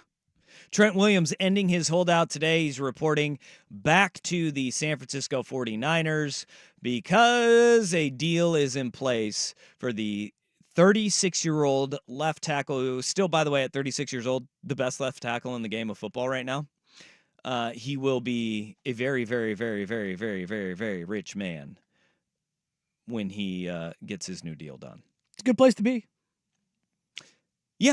Yeah, he's been in Houston preparing for the season, and look, there have been so many distractions around this San Francisco 49ers team this offseason. The holdout by Brandon Ayuk that really didn't make much sense when we all found out the details of, no, these are all the offer that he took is the one that he got at the very beginning of the year, and he threw a big fit because he wanted to get paid more money, and he reached out to all these teams, and the Niners were like, fine, go somewhere. And he's like, I got this much money from New England, but I don't want to play there. I got maybe a trade offer from Pittsburgh, but I don't really want to go there either because it's kind of a mess there too. So he ends up holding out for no reason. He got the money. Being a diva wide receiver. He got the money that they said, we'll give you this money at the very beginning of training camp. You have the Trent Williams saga that has played out. And he's done this completely the right way. Like, this is how you handle your holdout. If you're Trent Williams, you say, I want to play for this team. I just want my guaranteed money. And he's going to get his guaranteed money. And he's going to be coming back, and an offensive lineman, totally different as far as a ramp up and how expectations of how he will perform. Probably not going to see him this week, but see him in week 2, and you'll be okay right there, and he can jump right in. Ayuk and a wide receiver, quick twitch guy. It's going to take a little bit longer for that ramp up to happen. But then you had the Ricky Pearsall situation happen over the weekend, where this has just been a wild offseason for the Niners. I mean, getting robbed at gunpoint in the middle of the day in Union Square is such an insane thing. Without even going down the political spectrum, the fact that could happen there is wild. There was like, oh, it happens in big cities. No, you don't get held at gunpoint and shot in the chest in the middle of the day in a downtown city. That is not normal in any big city. It's just not even close. Not in that world. It's crazy. The video that came out of that. So he was going to a signing event. Yeah. Where this was like a coordinated thing where whoever robbed him and shot him knew exactly where Ricky Pearsall was going to be. It was a targeted event and tried to hold him up, and Pearsall fought back instead of just saying, here's my chain, take it. Fought back. He got shot. The gunman shot himself accidentally. And that's a Did I read right? scary He's a situation. minor? Yeah, he's like 17. Unbelievable. Yeah. But the video that came out of that of Pearsall with a bullet wound in its pec, which is just nuts, and gushing blood. Yeah, his mom said that it went through. Through and through. Thankfully. That's what you want. Yep. If you get, look, this is going to sound insane. If you get shot, you want it to go through and through, because if it goes in your body, what ends up happening, look, I'll give you a Hard quick, to get it out. Not only that, I'll give you a quick tutorial on how rounds are designed. Pistol rounds, hopefully not hollow points, because hollow points mash and make giant hole out back of you. You want something sharp to go through you. High velocity assault rifle caliber rounds, they are meant to go into your body and cavitate, which means they spin around inside your body and basically turn you to goo. That's gross. Yeah. I mean, that's what it's meant to do. So the fact that he had a through and through, didn't hit vital organs, he was in serious care, I believe, but not intensive care. I mean, he was out by Sunday, which is crazy. Again, thankfully, through whatever powers you believe in, get shot in the chest and walk out of the hospital the next day. That's grace of God, whatever you want to call it. It's nuts. Yep. That video, though, it just shows you just how crazy that whole thing was, where it was, how many people were there. him walking himself over. I mean, there's blood everywhere. Yep. Well, he got shot. Look, you can get shot and not have that much blood. I've seen it happen. To just walk yourself over to a gurney, just leaking like that, like it's nothing, was just such a surreal thing to see. Yeah, there's an expectation that he's gonna play this year. He's Well, starting was on the it, non-football injury list, which means he won't play for at least 4 weeks. Brian Robinson's got shot in the leg Yeah, and came back. Was it the butt? but He got shot in his I butt. mean that's kind of your leg. I mean, but also if you're going It's to a get, gluteus maximus. it's a tough place to get shot too because there's so much tissue there. Yeah. Yeah. Pierce getting shot in the chest and not taking like massive like pec damage. Yeah, or like bone Or- damage. or, yeah, like, getting, like, what? Well, as I'm saying, you get shot in the chest, you worry about like It's clavicle and collarbones and rib cage and stuff like that. Because when you get shot, when bones get hit by bullets, you know what they do? They don't just break; they shatter. Yeah. It's not good. Golly. Ugh. That was a scary situation, but now it's like you think of that just on top of everything that's been going on with the 49ers this offseason. Yeah. You're like, whoa. Does everything that's going on with the 49ers give you pause the same way Yes. it does with the Eagles? Yeah, it does because I mean, are they things that? All right, Brandon Ayuk's going to be happy now. He's got his money, but remember what triggered him and with all of this is that he was upset about the targets in the Super Bowl. How much love he wasn't getting. Yeah, so you better be showing him some more love offensively, or he could just be disgruntled and rich soon. But I think that everything on the surface, that's smoothed over. Trent Williams, that guy just is, I want to get paid. And I think fans, a contract holdout in a dispute, that's not as big of a deal in a locker room as it is on a message board or on the internet. You never talk about a teammate's money. That's like rule number one. Across sports. Any sport. You don't pocket watch. So if you are going, all of these guys are sitting there and they're going, dude, I understand it. You got to get yours. You got to do what's best for you. When you come back, you're still a part of the team. As long as you don't become a whiny baby when you don't get touches, right? So I think those two things, those are easy to kind of get over. And then you're sitting there from like the on-field and production standpoint, your first-round pick wide receiver this year, Brandon Ayuk coming back is that much more valuable now. Super helpful now. But when you sit there and you look at what it's going to take for your offense and your game plan, you're going, all right, this isn't the Ricky Pearsall heinous act where he gets shot going to a signing event of all things. But you're sitting there and you're going, all right, we have Juwan Jennings, we have Brandon Ayuk, Deebo Samuel, George Kittle, Christian McCaffrey. We're going to be okay. And now McCaffrey, he's back at practice because he's had that calf injury too. I mean, McCaffrey always has something, whether it's a hamstring, a calf, a groin. Yeah. That's part of the deal. Crazy. But having it this early in the season, mildly problematic. Golly. Speaking of problematic, Florida State fans and making bets that you just aren't willing to live up to. But first, here's Big Will Bets with the Sports Center Update.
with Danny and Dusty on Odyssey and 1080 The Fan. Well, that sucks. Don't write checks you can't cash. Oh, buddy. This is brutal, dude. It's a real thing. I have made plenty of dumb bets Yeah. that I pay off. Mm-hmm. Whether it's putting my hair in cornrows or shaving my head or getting a piercing or Eyebrow. Yep. Haven't you done the eyebrow? Yep. So Yeah. I've run the gamut. I've never done a tattoo bet. This guy is truly a moron, though, because how did he not think that people were going to be like, oh, we remember this? And did he not watch what happened in Dublin?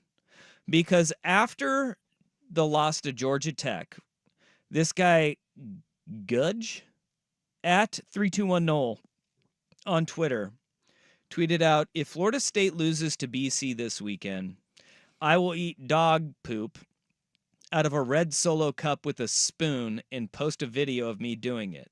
Book it. Not just I'll do it. He added the book it. With a spoon. So, do you know who Flock Seawood is? I don't On Twitter? I do not know. He is the who guy Flock who- Seawood is. Said if Heston hits this Grand Slam, thinking of Heston Kjerstad, Mm-hmm. I will get his name tattooed on my ass. Ooh, nice. What See, am I that's an showing you a easy one. picture of? That's a Heston Kjerstad tattoo appearing on somebody's butt. Now, that's a good one, though. It's like you say, I'm going to do it on my butt, right? Mhm. Do you remember the Philly fan that ate poop at the parade? Yes. Yeah. You got to live it. You got to live it up. Yeah. I mean, these are the bets that if you're willing to stake that, you got to follow through. Now, here's the thing that is even worse. This dude is saying not just that I won't do it, he deleted his entire Twitter account. Coward. He, Coward. Complete coward. The entire internet. When you talk about the worst day on the web, the entire internet is searching for this man now. Oh, they'll find him. They will find him. He's And back on Twitter. He's back? He is back on Twitter, and do you know what he did? And it's an egregious act by him What did he do? of cowardice. He made a video from Step Brothers where he put his face on Will Ferrell's and said, I did it. No. Egregious. FSU might never win another game. No. Yeah, they won't. They definitely won't. But It'll be it his got to fault. the point where last night on SportsCenter, SVP mentioned Poop Guy. I mean, this is transcending just Twitter, which is full of idiots. This has gone to the big show on SportsCenter. well, when you say something egregious and then your team does something as egregious or worse, we love to hold that person to account. Yeah. Wait, hold on.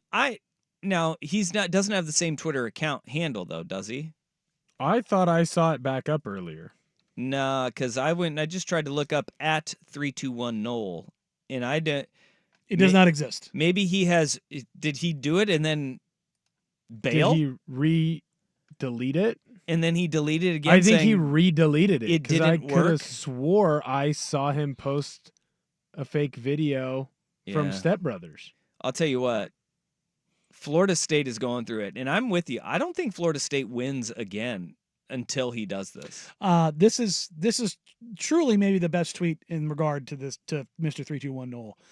As for Mr. 321 Noel, with all due respect, Osama bin Laden went into hiding and we found him. We will hunt you down and you will eat dog crap out of a solo cup Yeah. on a live stream. Yeah. Good day, sir. Yeah. I feel like this is going to happen, man. I feel like this is going to happen. They will. And at what point do you think his friends rat him out and say, hey, I found him. I know where you can get a hold of him. Oh, they know who he is. Well, and obviously No, his not his friends, do. but like there's somebody out there who knows who it is. And His they're- enemy is going to be like, all right, I know what I'm going to do. I'm going to dox him. I'm going to put all of his stuff out on blast. But you've been through this. I bet this guy was talking to you during the Damian Lillard summer. I guarantee you this guy was going through this during the Damian Lillard Center. He's probably a Miami Heat fan, too. He's probably a Florida State and Miami Heat fan. And God, you talk probably about a had crossover interactions. of misery. You've had interactions on that. Probably. Guaranteed. I blocked so many of them. Guaranteed. You've So had many. interactions with this guy. You know what's really funny is how many of the Florida State and Florida fans that are now Miami fans. It's crazy. It's crazy how quickly they've shifted. They're just already jumping. Look, I know someone who's from Florida, and I asked him last night, "Who's your team?" And he said, "Whatever Florida team's good." Oh. And I was like, "That's You can't nasty do work. that. That's nasty work." You can't do Imagine being from that. California and be like, "Whatever California team's good." Yeah, that is a weird part about Florida is I think that everybody's just like dumped on the entire state for so long. So Florida bands that together. they don't have like the NorCal Southern California Separation. rivalry. Oh God. That is very real. Northern California hates Southern California. And Northern California is everything vice north versa. of the Grapevine. Yeah, that's right. I have been Fresno going. and above. Mm-hmm. I've been going through Twitter, and one guy said he found the 321 Knowles his fiance's Instagram account, and he has been repeatedly DMing her. Oh no. So the guy deleted his Twitter, his Instagram, and his Facebook, but he had posted that he had been recently engaged, and so now they're going to the fiance. Hey, these are the rules, though. These are the rules of the internet. It is not a place that you want to screw up on. This guy's in for it. He is in for it. My favorite part, though, is how the entire Florida State fan base took last night. Mm. They are going through it in a big way. And quite possibly the funniest. I mean, we've had a lot of really good Spaces moments recently where you had, was it Idaho State came in? Their official account came into a Beavers space before the game and just blared the fight song over and over. It was hilarious. It was great trolling. Spaces gives us some pretty good content. We have, oh my God. We have people jump in, but Florida State's is a very dark place. Listen to this from Florida State Spaces. On that fucking 1970s, that's what Boston College is doing to Florida State University. When are we going to wake up? Mike Norvell's got to get the fuck out. We need to get somebody in there who's, you know what? I don't like fucking Dion, but you know what Dion is? Dion's a dog. Oh, no. You know who Lane Kiffin is? Lane Kiffin's a dog. Yeah, he's going to go in there and he's not going to take any Mike Norvell, I'm sick of his little wild ass eyes and his because you know what? We suck. And we barely won that last year. And the College Football Playoff Committee was right. We didn't deserve to be there. Period. This is going swimmingly. Has for anybody Florida checked in State. on Danny Cannell? No. People were doing this to Danny Cannell last night. Is they were just putting his Twitter handle over the tweet from the 321 Knoll guy. And he's like, guys, this is not funny. This is not "Please funny. Delete this. Don't do this. Don't do this. This is not funny. This was not me. He is having to get out in front of the story right now. You know who we also need to check in on is handsome Joe Freeman. Joe Freeman of the Oregonian fame, big time Florida State fan. Yeah, that tracks. I mean, big time Florida State fan. And so I hope he's doing okay because this I like to see them suffer. This is not good. Yikes. Also, putting Lane Kiffin and Deion Sanders in the same box. Mwah! Lane Kiffin started tweeting about 321 Knowles guy and like, we have to find this Oh, man. look, Lane Kiffin is the best troll in college football. Yeah. It's he not really is. it's not close. I love it when he tweets out like a picture of the Knoxville airport. You know, like that's what's made him great is he has leaned into who he is. Which he's a great coach. He's funny, but he's also very petty, and it's my brand of human. Yeah, he's very, very petty. So you know, well, yeah. Do we have the University of Florida rant too? Give me 2 seconds. There's the University of the state of Florida. It's in a complete meltdown. Unless you're a Miami It's fan. there. I mean, global warming isn't the only thing taking out Florida. It's their football teams. My name is Josh Prater. I come to y'all humble as I can. It's game 1. I love the Florida Gators. I die for the Florida Gators. The University of Florida football team has me sitting in front of a Denny's, damn it. When the last time you on purpose went and sat in front of a damn Denny's, damn it? I'm not saying nothing disrespectful to Denny's, but there's a lot of other options. And that Gator team, after watching, Miami fans came in there. I've never seen nothing like this. It would look like it was about 12 of them at the start of the game. And then it multiplied. Went from 12 to 20,000 to 40,000. They had a little corner in the left side of the stadium over there, and they were saying things I wanted to know so bad what they was chanting at us. And then the damn quarterback, he was moving in fast, slow motion. He was looking like Neo in the Matrix. He ain't look that great, but damn it, he was great. That's Cam Ward for you in a nutshell. Last time I went to Denny's 18 years ago in Roseburg, Oregon. Oof. I do remember my last Denny's. Oh, no, wait, scratch that. It was 16 years ago in Salem. Mm. Yep, 16 years ago in Salem. Alcohol involved?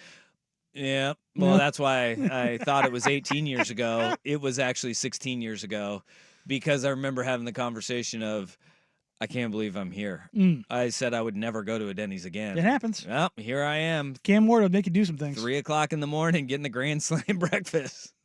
A lot of grease. A lot of grease to soak things up. Coming up next, some big-time basketball news here for the city of Portland. Danny and Dusty, 1080 The Fan. Oregon Ducks.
This is actually big news. It's been percolating for a little while now. Sean Hyken of the Rose Garden Report has reported that the city of Portland is indeed getting a WNBA franchise. Hey! Independent of Sean, I can confirm that that is true, and there will be details on that very soon. It is the same ownership group that is that currently owns the Thorns and has a partial share in the Sacramento Kings, is the Bethal family. I thought it was Joey Harrington, Marcus Mariota. Didn't they just buy? They bought into wasn't Mariota. Brandon Cooks. Brandon Cooks. Yeah, they bought into the Thorns, right? Yeah. Yeah. So, which again, it's more equity or more money in the pot. I've heard rumors of them actually building a training facility that would be a joint training facility between a WNBA and soccer team, and the soccer team, huh? which would make a ton of sense to have a training facility designed for women. Right. Yeah. To be more accommodating for their particular athletic needs. So that's interesting. Look, this is good, and it's something that we came close to last summer, and then rug got pulled out, funding, and he just didn't have the money. When the owner, Kurt Brown, the owner of Zoom Care, during COVID, their stock went through the roof to literal billions, and they lost, I want to say, 58% market share as things came back to reality. Do we at any point revisit? Didn't they want to name it something ridiculous? The Royalty something he like wanted that? to name it something along those lines. I've heard some people say that was the reason they lost the team. No, the reason they lost the team is because of money.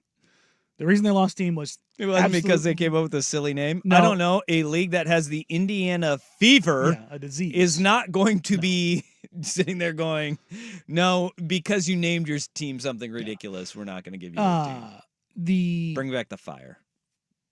Isn't there already a team named the Fire? No, you got the Sun, Connecticut Sun. Oh, that's Sun. the Sun, and then the Mercury. Yeah, a lot of other fire fever. There's a lot of heat-related teams in the WNBA. Got to bring the heat. But yeah, I don't know what year they're going to start play. I would imagine 27 is the goal. The other part, the Blazers don't have anything to do with the ownership group. It's not Jody Allen or any of the other, the Allen Trust or anything along those lines. But the Blazers, like they were previously with the last ownership group that was trying to make this, have worked in concert with them. So they have been amenable, because there's going to be some renovations to Moda over the next couple of years, which would typically be done in the summer. So they're going to have to move some things around, and perhaps the WNBA team would have to play a memorial for a season. But that's not, I mean, even if they had to go to, I don't know, Viking Pavilion over at Portland State or Chiles Center, where the Remix already play right now, that's not uncommon in the WNBA right now. You see that teams will bounce back and forth. The Chicago Sky play in a small arena, and then when Caitlin Clark comes to town, they'll play in the United Center. Yeah. We saw the first game for the Connecticut Sun was in TD Garden just a couple of weeks ago. Yeah, and they packed it out. It was like 19,000. Yeah, but this is a perfect time for Portland to get into that mix. So yeah, I mean, they were going to have this team last year. That was kind of where it's at. The interesting thing is, if they do line up for 27, guess who's eligible to come out then? Me. Juju. The next superstar in women's basketball out of USC. Really? She has to wait 3 years. 3 years? Mm-hmm. So 25, 26. Wouldn't she be in 26 then? Well, it'd be 26, 27, I should say. Okay. My All mistake. right. I was like, yeah. Huh. All right. Well, hey, Juju Watkins would be a nice addition. I mean, the other interesting thing here is, what if Cam Brake? Come home. Yeah. Because Cam has been incredibly vocal. I don't know. I think L.A. seems like a pretty good spot for her to be. Pretty good for her, especially when you look like her. I think it's a pretty good spot when you're the face of women's basketball for New Balance. Yeah. Yeah, it's a decent. It's not a bad living. Being in L.A. is probably a pretty good spot. Yeah. This is all good news for Portland. This has been something that's been brewing for a while. Portland is the biggest supporter of women's sports in the world. It truly is. It genuinely is. The Thorns are the most attended women's sporting event in the world. And look, I remember at the time it wasn't packed to the brim of Moda Center, but even the Portland Fire, they actually had I think some of, if not the best attendance in the Yep. WNBA. In those early days, they were just taking it on the chin. Yeah. Not- Well, not- it was a subsidized league. Yeah, and it wasn't ready yet, and they had too many teams early on. Yep. But the WNBA botched this whole process last time, throwing the Blazers under the bus when the Blazers didn't have anything to do with it. It falling through it. Yeah. Everything had to do with ownership not having money. Yeah. The Bethal family is worth billions, and they are very diversified. So they are not open to the the stock market took a giant hit one day, all our money's gone. Yeah. So All right. there Hey, you go. good for Portland. Yeah, it's a good thing. Golf clap. Golf clap Portland. WNBA coming. That's the only basketball news I'm allowed to have today. I mean, if there is actual basketball news. Wow. It's Wow. after week 1 of college football, Wow. and we're entering week 1 of the NFL. Mm. Come on, son. There's no basketball. Mm. What basketball? I can find something. No. Mm-mm. Don't dare me. That's wrong. Don't dare That's me. wrong. There'd be nothing of note. I'm looking at the front page. We got nothing on ESPN. Not a thing? Not a thing. Hmm. Not a single story. I'm gonna just keep on scrolling. Ivica Zubac Nothing. signed a new contract. You have ranking every NBA's team rosters continuity. Hmm. Nope. Big Baby Davis is being allowed to continue filming his documentary before going to jail. He has a documentary about what? I don't know how you go from an NBA star to getting popped with a bunch of weed on an airplane. Hmm. He wasn't a star. He was a Big well-known Baby was a fat guy. Going from a lovable character in the NBA to being accused. Was it distribution? Wasn't that Yeah. what he got popped for? Well, this is he's not going to jail for that. He ended up just paying a fine on that. Oh, He's all going right. to jail for fraud. Oh. He was a part of the NBA, like the insurance weights. scam. Yeah, okay. Yeah. There was like 11 All right. guys. Nice. Truly just incredible stuff. Make millions in your career and you're defrauding for over a couple $100,000. He's a great big phony. It's right up there with have you seen the what is it, the Chase Bank scam? Is that what those TikToks No, are there's a lot about? of them. Yes. Yeah, I don't live on I've seen TikTok. some of this. It's like a Chase is it? What do we ATM got? thing where it's like it's a scam that you can work off and like rip off Chase by like doing something with the ATM where you can withdraw funds. Oh. Well, eventually it comes back to it and you're negative. Like there's one guy that did it and he got away with it and he had a negative $40,000 balance the next time. Yeah, I didn't feel bad. Yeah, Because they thought it it's was like called grand. overdrawing. Yeah, no, it's not overdrawing. It's called a crime. It's called grand theft. Banks will always get their money. People thought there's like, oh, it's a scam. It's like a glitch in a video game. Like they thought they were taking advantage of a loophole. Like I got this. It's like, People what did you are think was gonna so dumb, stupid. dumb, very dumb. I remember going to college and we had guys thinking that student charging just meant that they gave it to you for free. I had a lot of buddies who got hurt when they found out the PS5, the Xbox, the brand new laptop, and all the clothes that they student charged when they got that bill in September, how rough it really was. Don't give directional schools a bad name like that. You Good know, Lord, are they? We're a teaching school. We had to teach in that moment. Is it teaching them how to use the freaking checkbook? back in my day, I had teammates that just took their scholarship check to the casino to see if they could double it up. Oh I god, did that with per diem once. how'd that go? Yeah, it worked sometimes. Didn't go well one time. Didn't go well that one time. It doesn't go well. Oh, buddy. That one Oh, hurts. buddy. Start You go- chasing real hard. You go school for free to paying a loan real quickly. It's tough. All right, you want to flip back to some college football? Yes. We got more college football coming up on the way here on Danny and Dusty, 1080 The Fan. I'm Chelsea Messenger, helping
1080 AM, watching along on youtube.com/1080 AM The Fan or twitch.tv/1080 AM The Fan. We appreciate you. We love you. And a new recurring bit here on the show, all college football season, 2 o'clock hour, the top former Pac-12 players of the week. The Pac-12 is dead. Long live the Pac-12. There's a lot of really good former Pac-12 player performances. Pac-12, RIP, 11-1 in week 1 of the college football Stanford season. being the only loss in a close game to TCU. Yeah. And that was 2 good coaches. That was a good little game. You got Sonny Dykes, got Troy Taylor. They didn't have the spice of roster greatness, but they played good football. Eric A. Maynor is really good. He's gonna be fun to watch at the next level. I like him. Yeah. I like Stanford. I do too. I love Lamp. Another receiver that stood out. He may be the standout national player of the week at Arizona. The monster on the outside, Teteroa McMillan, 10 catches, 304 yards, 4 touchdowns. That is the stupidest statistical line by a receiver of all time. Just bonkers stuff. I mean, he is so fun to watch, and he is living up to every bit of the hype. He is wide receiver 1 on the electric. Draft board. He is the only player in FBS history with 10 or more receptions, 300 or more receiving yards, 30 yards or more per reception, catch, and 4 or more touchdowns. It was the single most dominant receiving game we've ever seen. Yeah, I like him. And also, New Mexico sucks. Boy, do they. They lost to Montana State in 0 week, and they get 61 put up, and they could not touch Teteroa McMillan. And the thing that I love about McMillan is he went to Servite High School down in Southern California. Mm-hmm. My wife's aunt is the principal there. Mm-hmm. She said he is the greatest kid. Like when he was entering his freshman year at Arizona, she's like, yeah, we got a kid who's going to Arizona this year, and she just gushed about how great of a young man he is too. And that like when you see a guy who's that good and he's electric on the field, you hear that he and Noah Fafita, one, they got a buttload of cash to stay, but they also said we don't want to leave the place that we came to high and dry. Together, yeah. And they wanted to stay at Arizona and see out what they started. Put up together. crooked numbers. And boy howdy, Brent Brennan in the Arizona Wildcats, way to go. 2 Southern Oregon Raiders on that staff, Matty Atkins and Greg Stewart. Way to go, guys. Teteroa McMillan right now, a non-quarterback Heisman candidate. Yeah, he should be. Crazy. He's going to put up redonkulous numbers. And he's going to have the ability to do this throughout the course of the year, too. I mean, you think of what their schedule is going to look like. I think 2 of the next 3 games are going to kind of be some of that tough sledding that he may see because he's going to play 2 really good defenses in Kansas State and Utah on September 13th and the 28th. But Northern Arizona next week, and then you get into a lot of those Big 10 secondaries or Big 12 secondaries where you're going to be able to rack up yards, put up some crooked numbers against the likes of Colorado, West Virginia, Houston, TCU, and Arizona State. Are those good defenses? No, Bob. Gonna be tough. Speaking of Heisman potential, Cam Ward. Yep.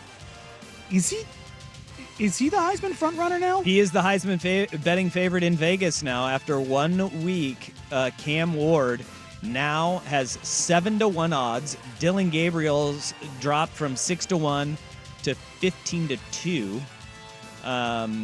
So right now, Cam Ward is the betting favorite.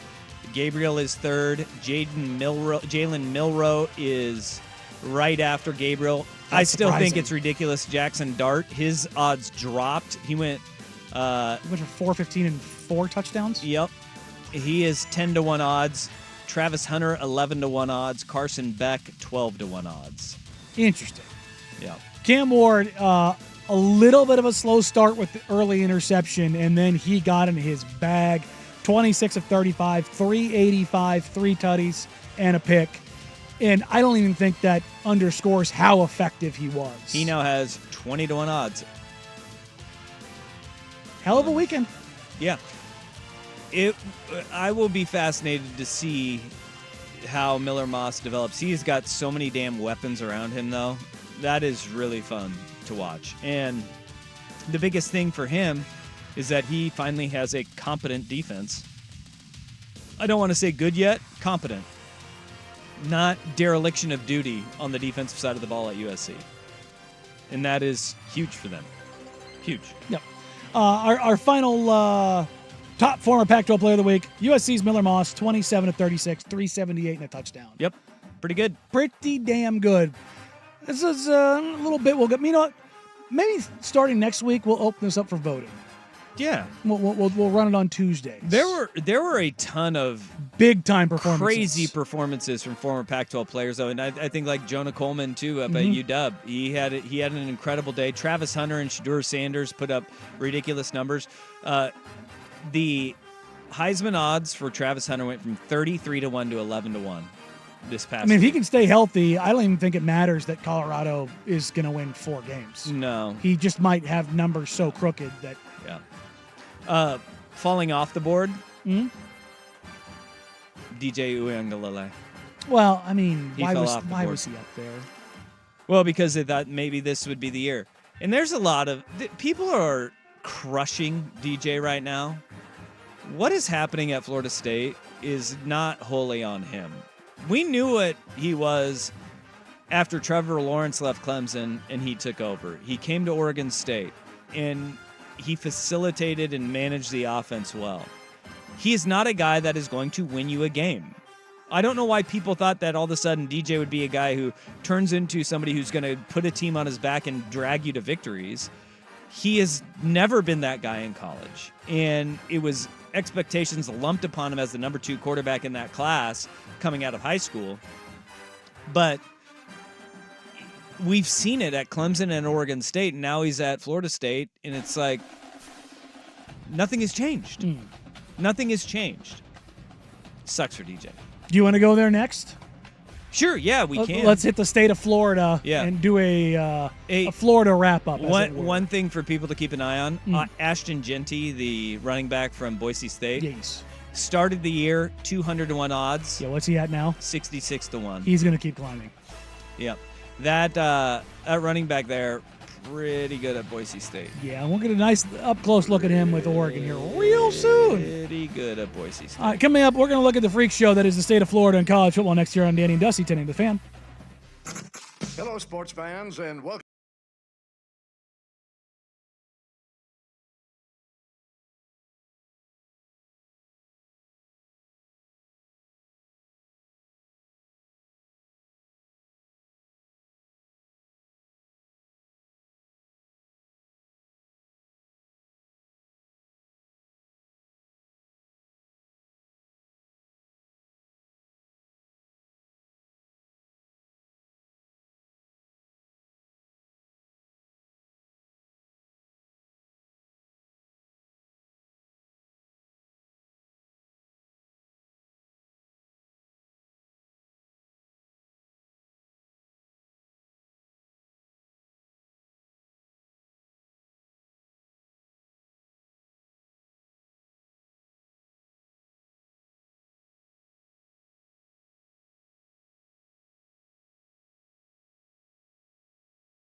Or maybe it's the fact that the entire state is in disarray and Miami has always been in disarray and now it looks normal. I'm not going to give Miami credit for that. Mm. So I'm just going to say it's all in disarray and the U is back for a week. They are back for a week right now. That is for sure. The swagger, the effortless way that they go about things, the obnoxiousness, and I mean that in a flattering way. Like it goes. I mean this in the nicest way possible. I genuinely Y'all do. are obnoxious, but I mean it but so it's kindly. but it's fun. Yeah, it is. Like that the early 2000s Miami teams had a level of swagger that late 90s early 2000s Miami, followed by Texas USC. I think that 7 years of college football is some of the it's the college football answer to like WWE's attitude era. Like, you know what I mean? It so is. It was so over the top, so swaggy, so much like the characters that came out of it. Yeah. Third leg Greg. Yeah. The seventh Seventh floor crew. I mean, like there was a lot, and Miami had that swagger against Florida. They did. I mean, the way that they came out, it truly is incredible. And they go out in front of, 92,000 people in the Swamp? I think is what they said that the crowd was. It was 90 degrees and 92,000 people. 92,000 sad people Well, leaving. there wasn't that many people at halftime. My goodness. They packed up and left, and basically all that was left after that halftime crowd was Miami fans. I think when you look at it, though, I think this says a lot about Mario Cristobal getting out of the way of his offense, finally, right? Mhm. Just watching the way they operated and how many times, whether it was here at Oregon or his first couple years at Miami, it was Mario Cristobal trying to force we're going to run the ball, control the clock, and just pound the rock at all costs. We're not seeing that from them anymore. We're not. They are high flying. They are allowing Cam Ward to operate and be the explosive playmaker that he is. I thought that it was really fun to kind of see the way that they impose their will in a completely different way from anything Mario Cristobal has wanted or accepted. They didn't run the ball nearly as effectively as we thought they would, right? Damian Martinez is one of the best backs in college football, 15 carries for 65 yards. And he he was a tone setter for them. Yes, he was. And he's the guy that 1st and 10, everybody knows when they're running the ball, he's going to run the ball and get you 4 yards. Yep. Now they've got to change of pace, and they've got Cam Ward. And what Cam Ward did was show a mastery of a system in week 1. The only time that he looked uncertain of what he wanted to do with the ball was the first 2 drives. I think that says something about Florida as well. Yeah. Which is insane because, as we've been talking about, the ranking of rosters, the total talent, Miami is 12th Florida is 12th in the nation. Yep. 12th. Should be better. Should be better. Not even like they should be a little bit better. They should be drastically better. Yep. But the one spot that they don't have any kind of, not even advantage, but a foothold, is the most important position in football. It's a quarterback. And that is the difference for Miami. Name a quarterback in 24 years at Miami that was remotely above average. Ken Dorsey was. Okay. There's a lot of guys that we were told are supposed to be. Van Dyke, remember, he was supposed to be a guy that was, you're going to take them to another level. Yeah.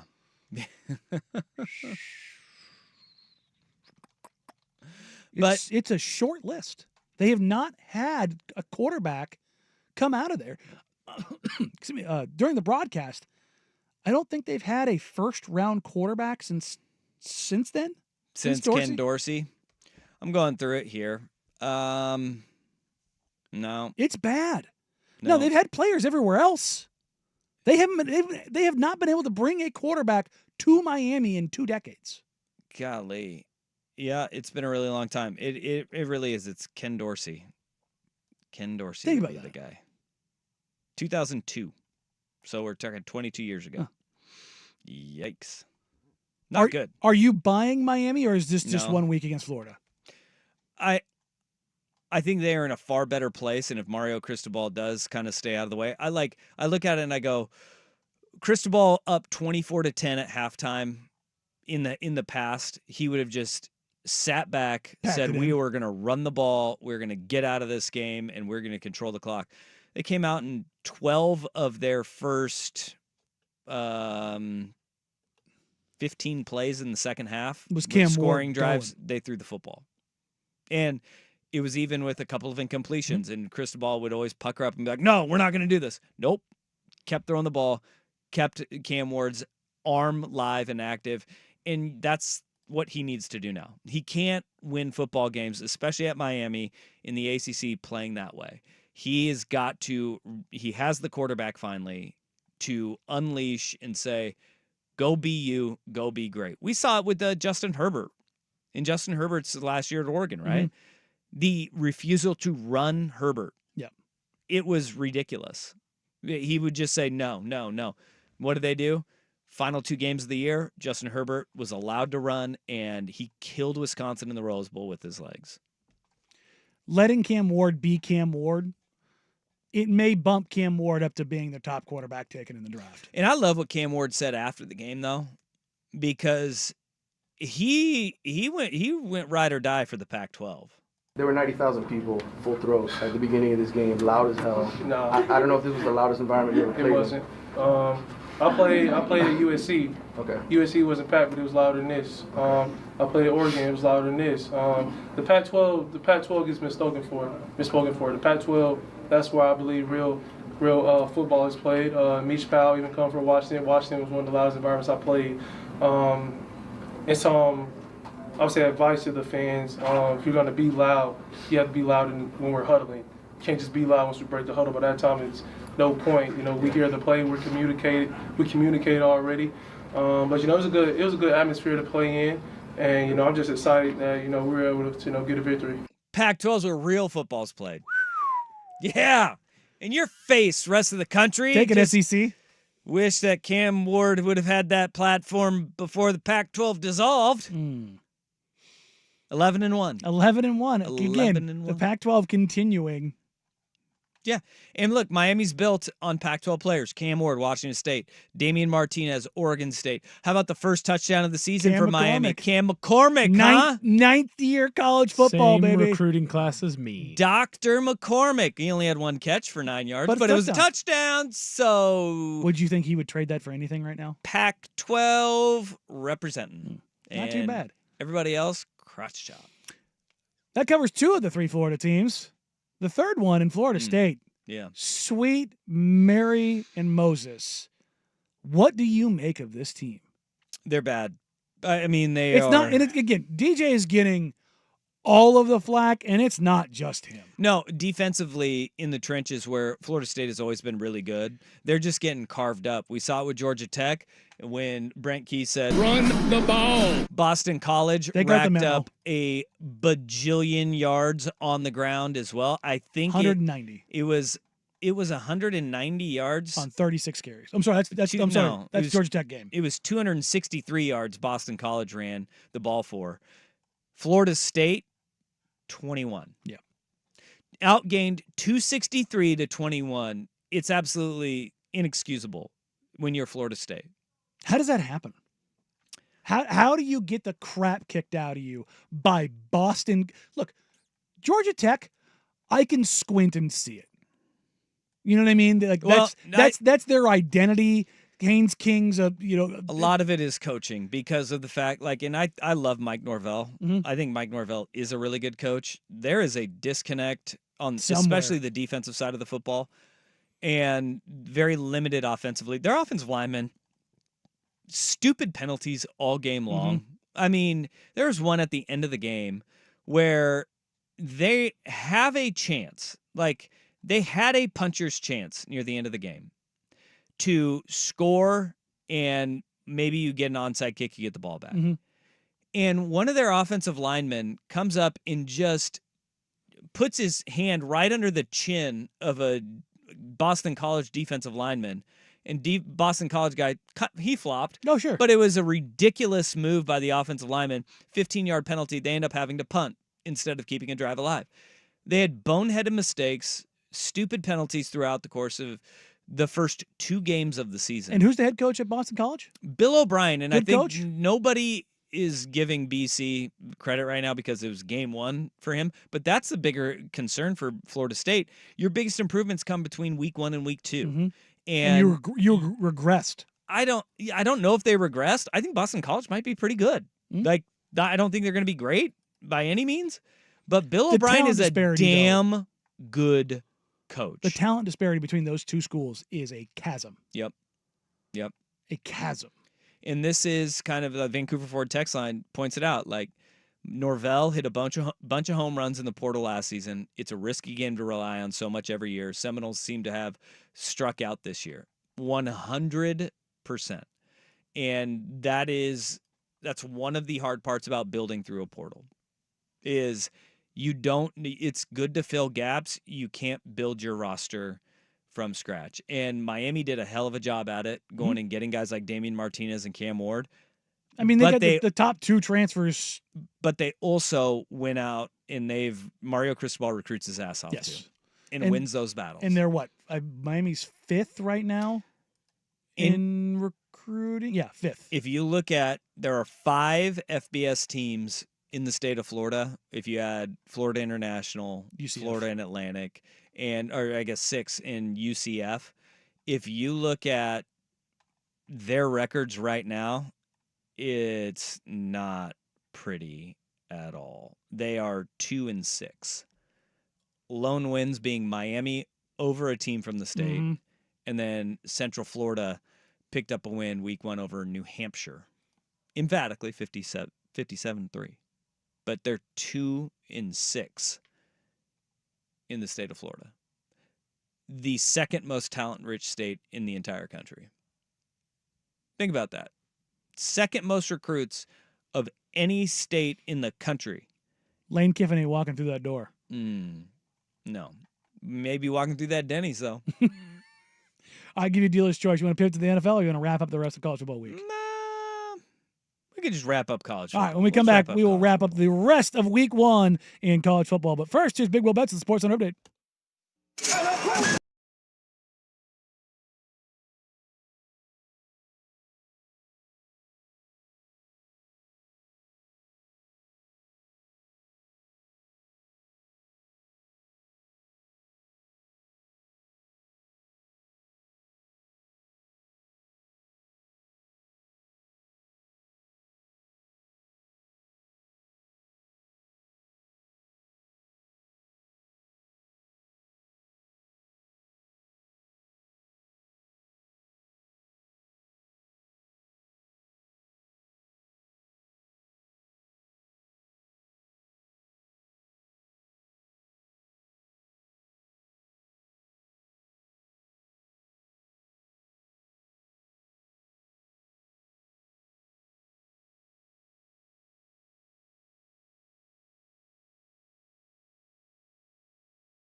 on what was an okay week of college football, but it was great. Don't get me wrong. I watched so much, but the games themselves were not great. But we did get one that was truly great Sunday night with LSU USC coming down to the final possession and with a game on the line. That was the only game where we had it come down to the closing seconds.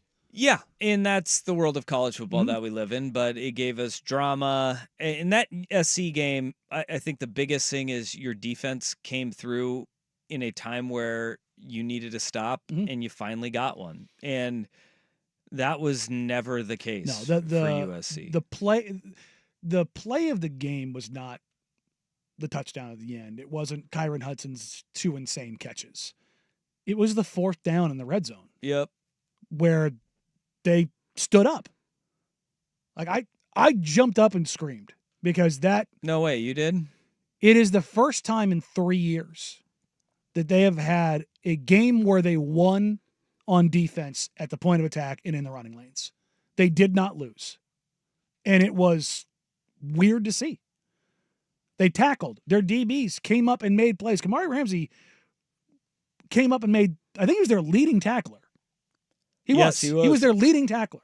And he made tackles. You don't want your DB being the leading tackler. They got to the edge. But he made big tackles that kept the plays that in the Oregon USC game last year, where it was quick little 5-yard play that went for 70. The explosives were limited, and look, LSU still has the explosive playmakers on the outside, and they can pop anything for a big one, but they limited those, and that was a massive step forward for their defense. Yep.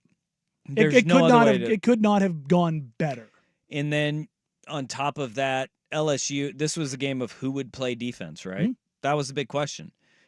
I thought LSU played pretty damn well defensively. They did, but they got their holes. And they got some major... I can tell you where they don't have a hole. Question mark. On their pass rush. Their pass rush got after it. Yep. They had 6 knockdowns. I think they ended up finished with 7. 7 knockdowns. I wonder where, at the end of the year, where we're looking at both of these teams. Because Brian Kelly was pissed at the end of the game. God, yes. Hitting the table, saying this is the first time I've been mad at my guys. Like, come on, Brian Kelly, your face is red every single game. Yeah. You're disappointed and you're pissed at them all the time. Like, that is your starting mood. Womp womp. Like, we know who you are as a coach. You are a colossal a-hole who's now feeling pressure because this is back-to-back years. You go down and you lose. You've lost 3 straight openers. But on a one-possession game at the end, you lose to a team that it also vaults them up. Brian Kelly, early in the year, he is a really good coach of finding out the faults of his team as the season goes on. Beginning of the year, they always lose these games. Yeah. Whether he was at Notre Dame or at LSU, like, these are not the games he wins. These are the games that he loses, and they get better throughout the year. And then they'll win games at the end of the year, and they'll peel off a couple from a team that you don't expect them to beat, and all of a sudden LSU is irrelevant at the end of the season.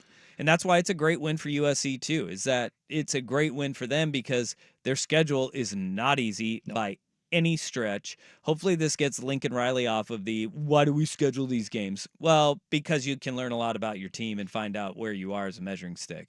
And Miller Moss looked really good. Zachariah Branch trying to figure out ways to get him the ball. And I thought that was a really good thing that LSU did, is they limited Branch, I thought, pretty well. Yeah, no, the only in the return game, no, but that was it. He had the one kick return where if the kicker doesn't catch him to stumble, he's housing it.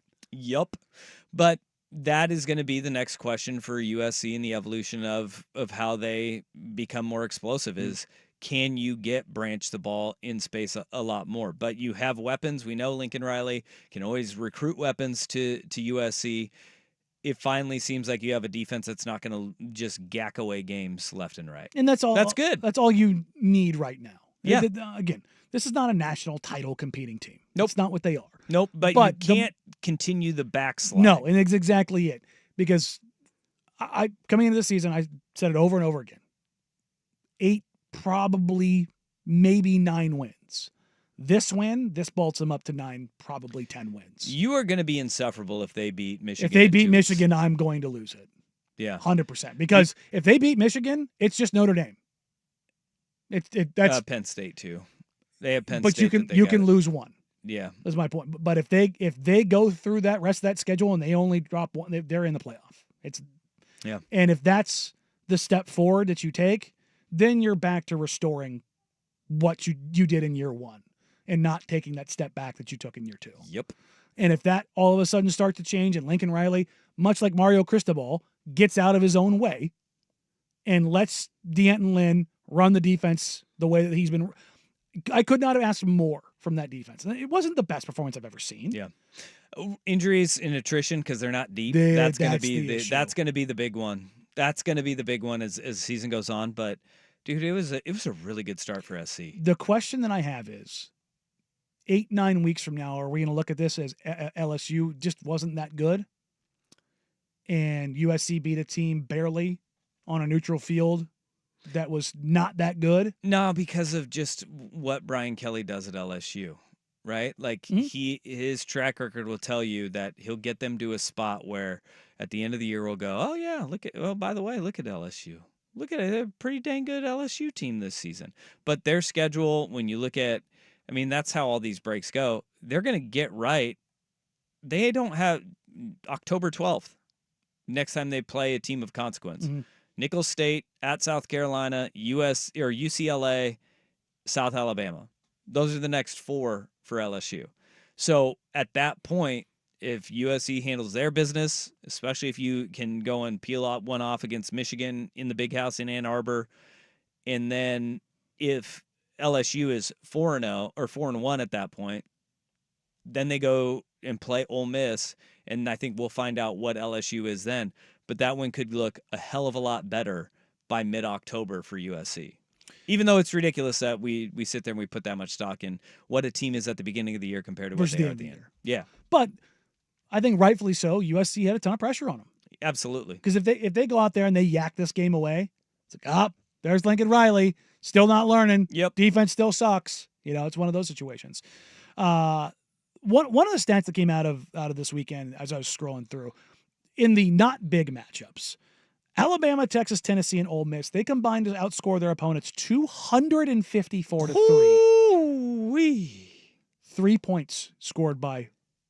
total points scored by 4 opponents.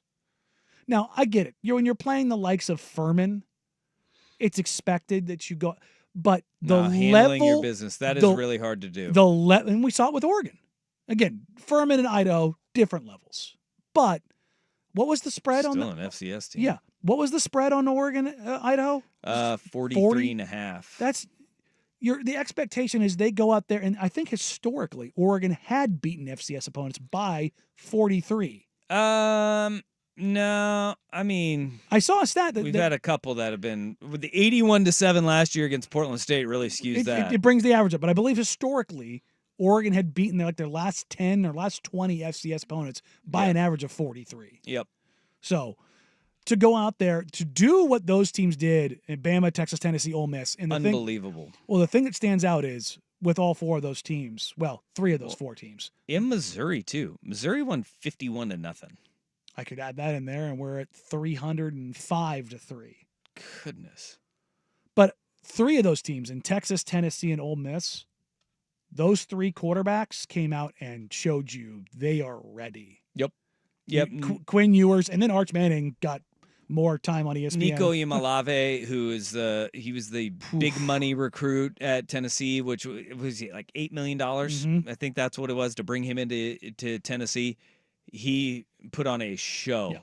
Again, competition, but put on that show, rack up yards, rack up points. Quarterback play obviously has gotten a lot better in those situations. We talked about coming into this year about the NFL draft being down for quarterbacks.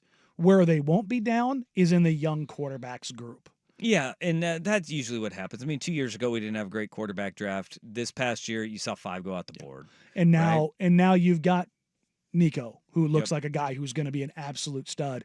And then the true freshman, Dylan Raiola at Nebraska. He had a couple Mahomesy throws. Even Patrick Mahomes was like, "Yeah, go get it." He even looks like him. No, that's super weird. He wears 15. He has the same haircut. He wears the weird sunglasses like Mahomes.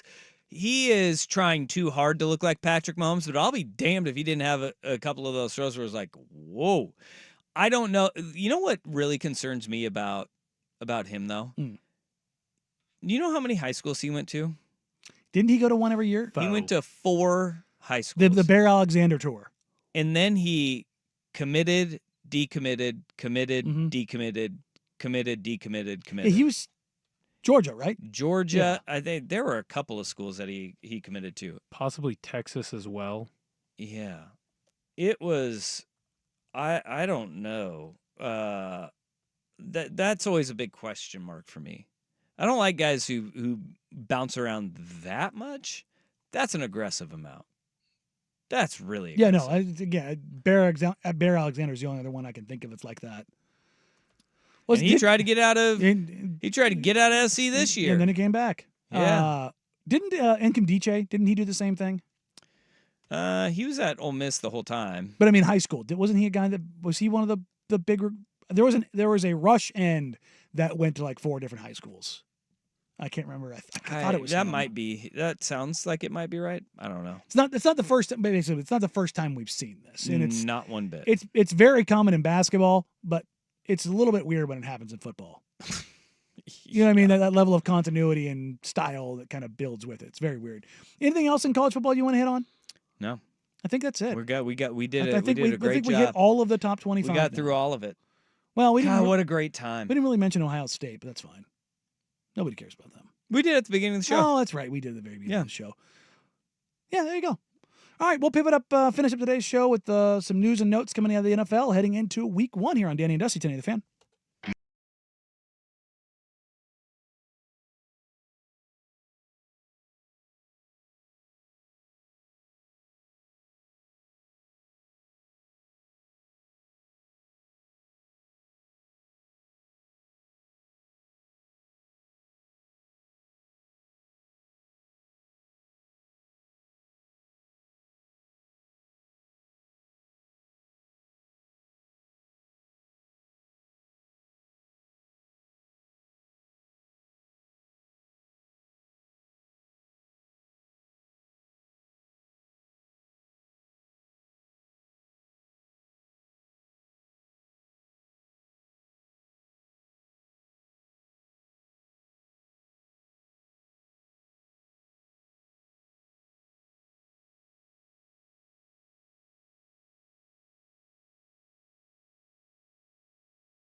long it had been since a team in the top 10 had absolutely eaten crap the way Florida State has. And you have found the data here. I got it right here. Florida State is now the third team to go from the preseason top 10 to unranked after the first week of the college football season. In the past 35 years, the other preseason top 10 teams to fall out of the top 25 after week 1 were 2007 Michigan, which lost to Appalachian State. And then the number 5 Clemson Tigers in 2008. They lost to Alabama in blowout fashion to tumble out of the rankings altogether. But Florida State, that's a little bit different. In week 1, they become the first to do this. After week 1, to lose twice. Yeah, losing twice in week 1 is impressive. And as a double-digit favorite in both of those games. Unbelievable. At least they didn't do it at home.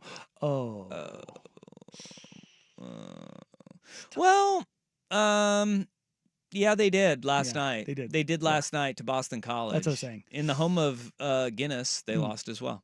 So, yeah, Florida State, only the third team to go from top 10 to unranked after the 1 week of college football. Impressive. Yikes. In the record books. That's brutal. Also in the record books, 49ers left tackle Trent Williams. We've got details on his deal. 3 years, $82.6 million. That's a lot of money. They move basically all of it into cash. He's getting $27.65 million in cash, with 25.69, nice, of that being a signing bonus and then a 1.12 base salary. Yeah, this is what he wanted, though, is that he had non-guaranteed money in the rest of his deal. He was like, no, give me my monies. I want my monies. Give me the monies now. And he got all the monies, and he's worth every damn penny of it, because even though he is 35 years old, he'll turn 36 during the season. He still might be the best player in football. That man is the best tackle in football. I mean, you look at the way that he played last year, he went 789 consecutive snaps without allowing a sack. 789. Remind me again, is he up against good pass rushers? The best. The best. So good for Trent Williams. Good for Trent Williams. Good for Brock Purdy. Actually, probably the most happy about this is Brock Purdy. I mean, yeah. That's that. Having a guy, literally having to not worry one bit about a pass rusher on your blind side ever. That was pretty good. Is quite the feat. That's pretty good. So.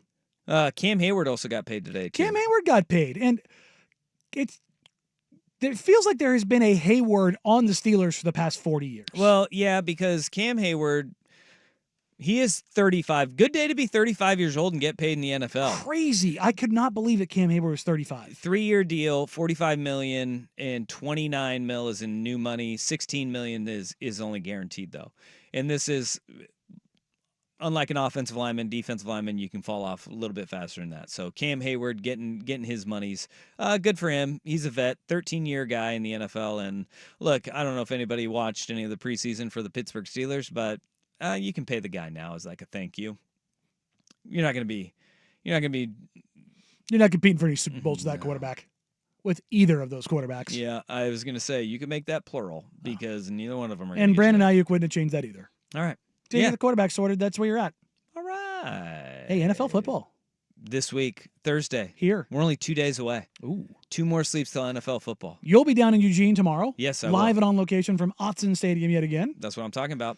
Where you will have all of the comings and goings of what Dr. Lanning served up. Oh, Dante Manning had a great quote. Because Dan Lanning says that they take a visit to the doctor after every game. And Dante Manning's quote today after practice was, the doctor didn't like what he saw.